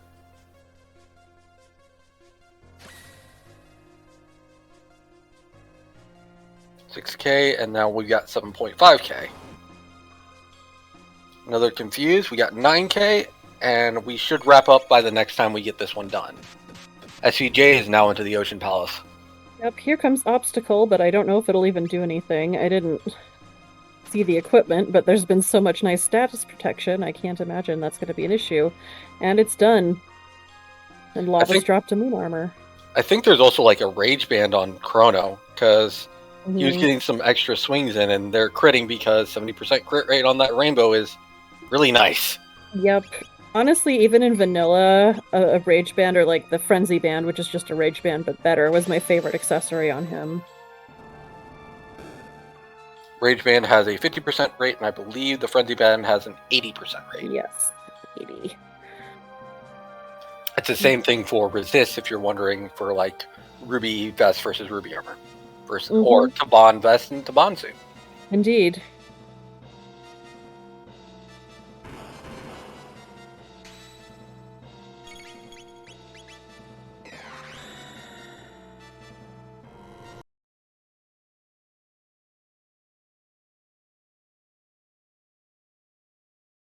I agree, chat, that Luca with a Wonder Shot is a fun frenzy band combo too.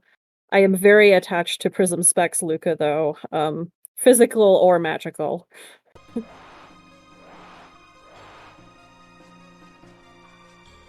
Okay, so we have Doors of Doom opening. They're not doing that much today, but they put everyone in that range of a potential death to Hear Ye, which is the goon move from Black Omen, also known fondly as boomerangs. Boomerangs.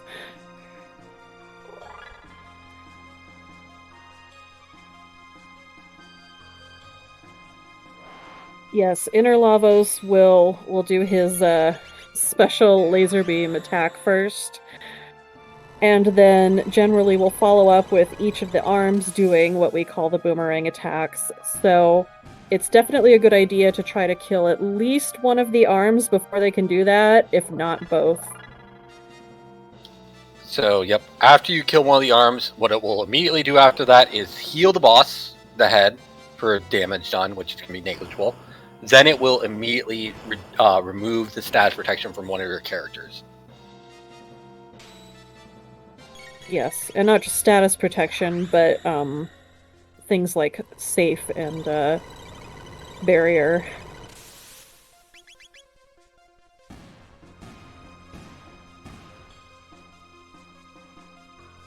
Yeah, showing off that rage band as it continues to get just additional damage chunking in every time he gets a counter.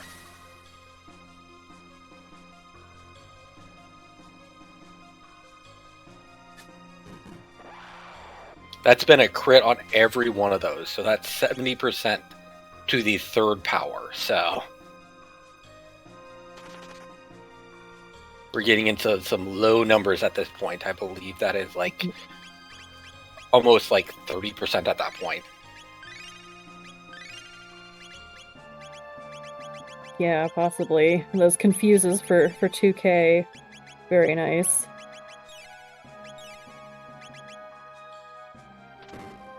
Another crit rage band. Wow. For the kill. And it dropped a gold stud. So if he can get the menu glitch and he needs one, then he can equip it. Yeah, this is the time to pull it off because like you've gotten through the fights where he does a lot of counterattacking, and now it's just to burn down the boss this time. Yep.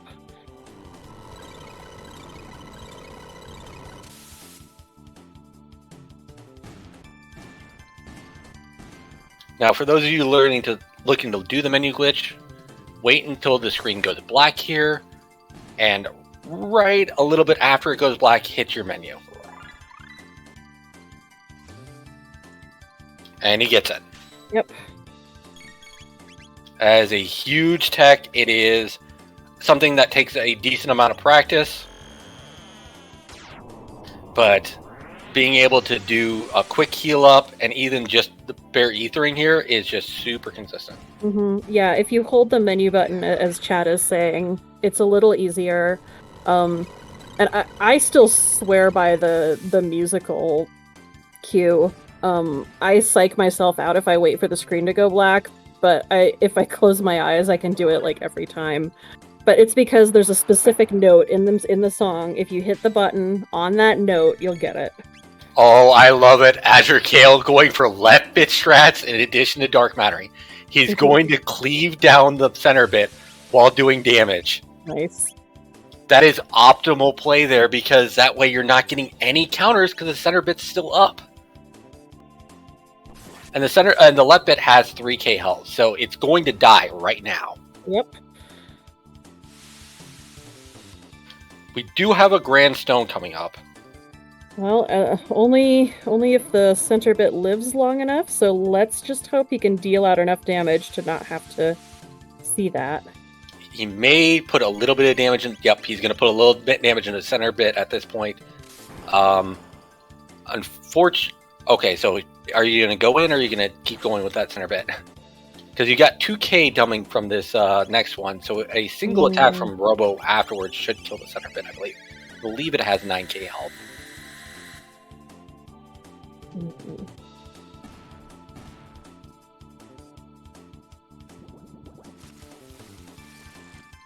Yep, here's the Grand Stone.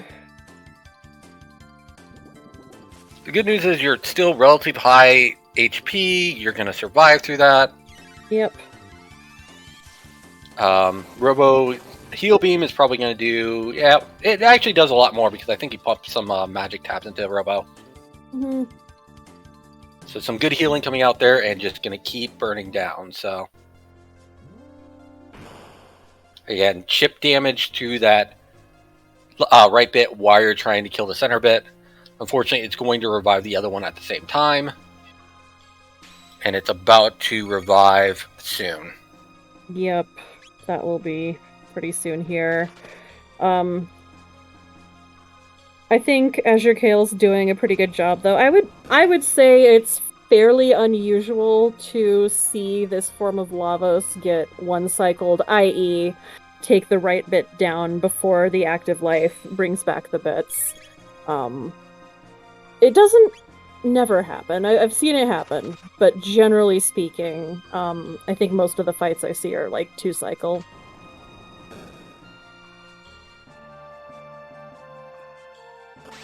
Trying to think of how many confuses have actually gone in. I know at least 3 have gone in, and he was definitely cleaving for a while with Dark Matters. Mm-hmm. I think what you do is you burn through as much as you can here, and then you just potentially go for the center bit, finish off. But he may be able to kill him relatively soon, because I lost track of how much additional cleave damage has been coming in. And it's been really working out in his favor.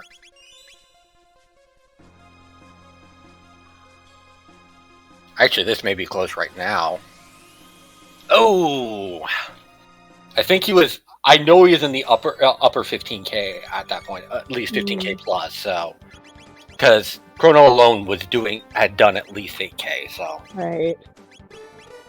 SVJ has hit the twin slashes after doing a pretty decent job on the elevator. Well, given the lack of Frog Squash and Dino Tail strats. Oh, but he there gets it goes. Time. GG for AzureCale.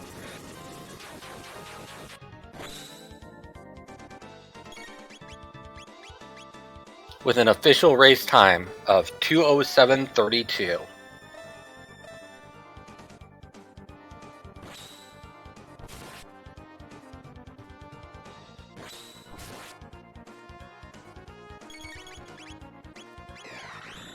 Great, and we've got AzureCale in here with us. GG. Hello, how are you? Good, how are you? Good. You won. It's not a team I've pretty much ever run with, so that was kind of fun. Yeah, that was a really fun team to watch because I think that is an unusual combination. Worked out pretty well for you, though. But GG's, Azure. And one thing, is Cactus Juice the quenchiest? Cactus Juice is the quenchiest. It'll quench you. Nothing's quenchier. Okay. I'm so happy with the screw right now. I'm sorry. No, but that was an excellent run. You know, yeah. I know definitely I was definitely wondering with the sort of unconventional characters the game was throwing at us, and knowing Luca was locked in prehistory with no way to get to her, for example, with Ayla and the burrow. I thought that was an excellent use of those characters. It's so great that Chrono had a rainbow. I audibly gasped when I got the rainbow. Mhm. Yeah, that was from the jerky, right? It was, yeah. Mhm. As like, I swear I saw it on SVJ's side. I'm like, wait, I know that crit animation. That's the rainbow, right? And then I kept second guessing myself. I saw briefly in the race time chat that something happened early on to SVJ. I don't know what it was, but I will explain. Yes. So SVJ did his standard complete opener. He went all the way and grabbed a bunch of the tabs and whatnot, went all the way to the cathedral, went into the organ fight, the one, not the Nagaets, but the second fight in the cathedral where you take. Mhm. And he got a soft lock entering that room. Really? But he never saved the game before that point. Oh man. Might have been ahead and won. Mm. I think he would still be a little bit behind at this point if I was counting correctly, but it definitely would have been a lot closer. He just finished the double slash battle right now.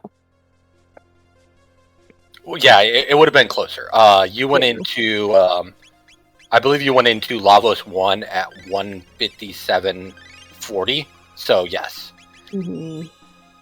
Minusing that like 9 to 10 minutes they lost in the interim, he would have been maybe 2 minutes to 3 minutes behind. So really close at that point. Yeah, for sure. Good. What was in future? Did he check any of that? Was this another like forced Magus speed? I don't remember if it would have been forced Magus, but he went ahead and did the same go mode as you. I mean, I think he did Aris Dome, and did you do Aris Dome? No. Aris Dome held Grand Leon, so yeah. But yeah, he did Son of Sun somewhat shortly after you did, and found that piece of the sword, and then from then on the routes were about the same. So SVJ actually got the menu glitch going into Lavos Shell, and let's see how he handles it with a slightly different comp. He's got Marley, Magus, and Chrono. Yes. Now I don't think he has Ice 2, unfortunately, so we got the Curse of Marley today. He does have Ice 2, I believe. I thought I saw her using it earlier. To clean up some of the scouts on the elevator.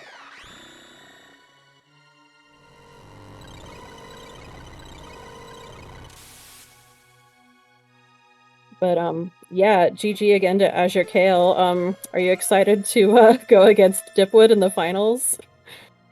I have said it before. I'll say it again. I have never taken a game from Dipwood, but I think this will be the one. Hopefully. Well, we wish you the best of luck, and I don't know that match has been scheduled yet. We did not pre-schedule that one, no, but I suspect it'll be tomorrow. Okay. But SVJ is making relatively quick work. Ice Sword 2 is hitting for 3.9k right now. Very nice. Yeah, it is unfortunate that he didn't get Ice 2 and Confuse earlier in the tech order. Especially Ice 2. But just like that, through it, it only takes a couple hits, and SVJ is in the way to Lavos at this point.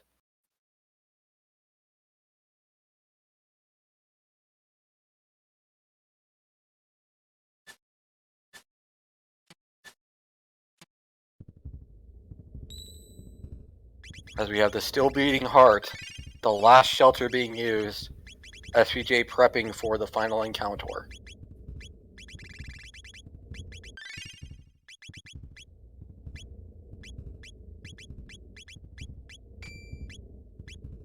Getting up some moon armor in addition to the prism helm. Again, it gives you additional 10 magic defense, so it's a pretty smart move here. Yep. He's got a 15 speed Magus, which is going to greatly increase his odds of potentially avoiding a hear-ye/boomerang. Well, moved his characters around too. Actually, Marl in third position is a smart thing to do if you're going to use some of those ice double techs because of just the time it takes for her animations to go off.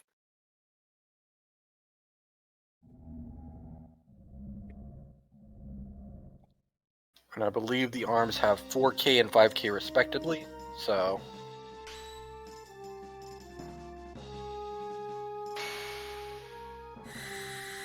as we get the Doors of Doom. And today, they are somewhat angry. But with this Ice Sword 2 hitting for that hard, at 3.9, the Dark Matter should wrap up this first arm nice and cleanly. Yep. And that second arm should get wrapped up cleanly as well with the next Ice Sword 2. So you can already start prepping for the obstacle coming in. There's the protective seal.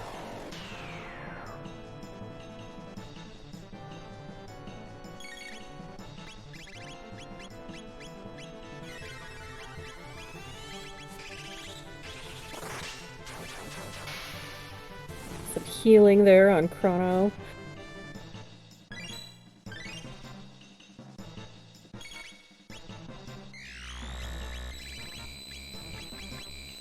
And what is obstacle today? Well, I don't know. It's slow. Is it slow? Okay. I was gonna say, I don't know that we'd seen so far because the seed has been so nice about the status protective gear. There were prism helms in that new shop. The good news is haste completely counters slow. So instead of getting nerfed, now you've got a buff.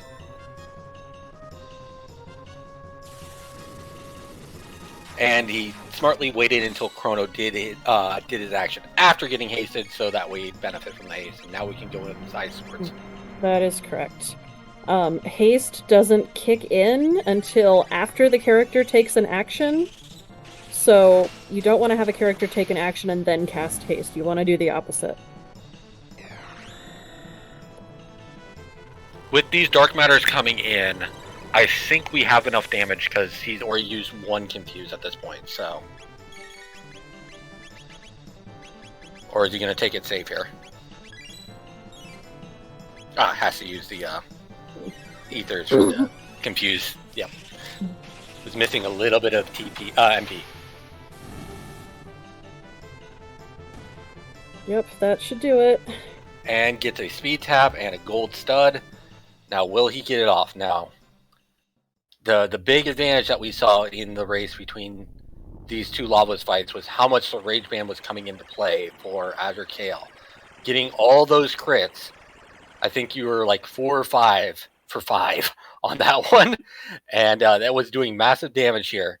SCJ is going to be going into the Lavos 3 fight.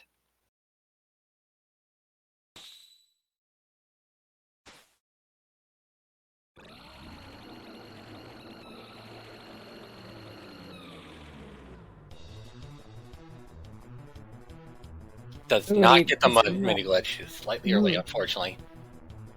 That's going to be scary at this point. At this point, I think I would go left bit strats here to start off while just getting some healing off. I think I agree.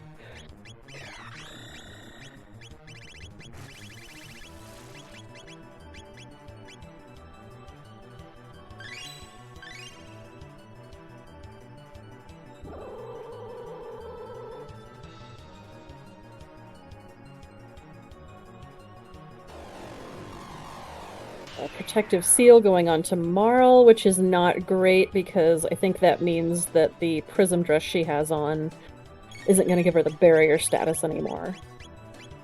I'm not exactly certain on that one with the items because she's still got the green glow currently, and I think Robo's Ribbon does the same thing, so... Yeah, I know that it doesn't take away the visual for the items. It's like Queen Zeal's halation, for example, doesn't take away the visuals either.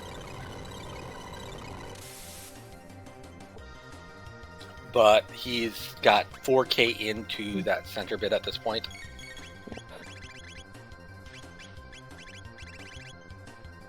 He doesn't have the MP on Chrono, which is the issue. Ooh, and this Grindstone is gonna kill Marl at least. Okay, only her. This is where the Lavos fight starts to get very scary. Mm-hmm. Because those bits are going to keep coming in with chip damage. Or kill damage, potentially. Yep. Okay, warping away from prehistory. That's at least good. And we're going to the Mammoth machine here. You know, I may or may not have gotten to the point. Like, when I'm playing and he warps to prehistory, I just scream, why? Because you could have picked anything else.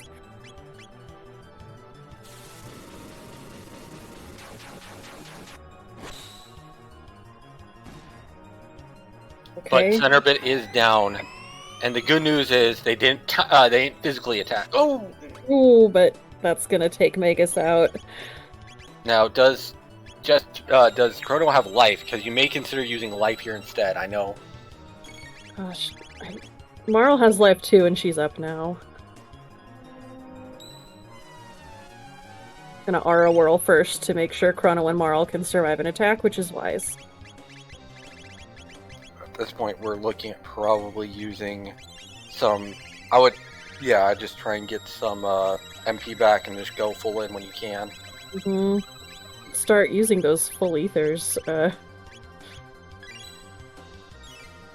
last you a lot longer, and it's the final battle. You don't need that many.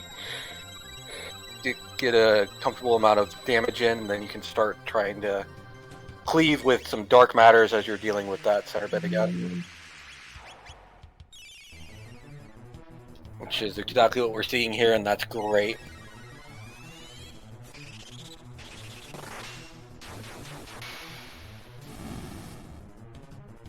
$4.2K from those ice swords. Man, they are smacking today. Mm-hmm. So this dark matter and one more ice sword should do it. So that means you've got an open spot on this Magus at this point, which is awesome. And you'll get this kind of semi-glitch where it won't even start the timer until it puts back on its defense, and then it's going to remove the defense. So you got a little extra time here too. Mm-hmm. The stream has paused again.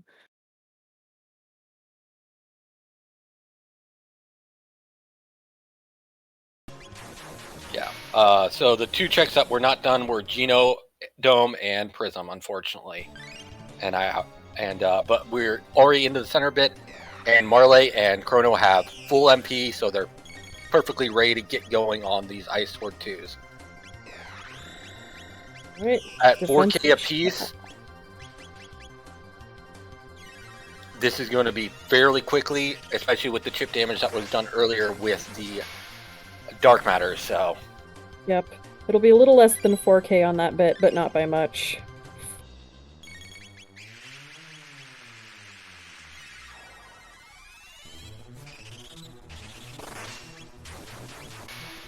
So at this point, I think we're on either 3 or 4 at this point.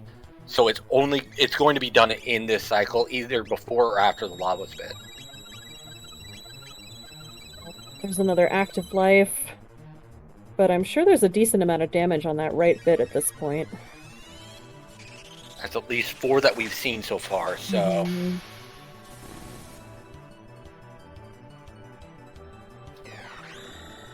So just the next attack, either this dark matter or the next attack should do it.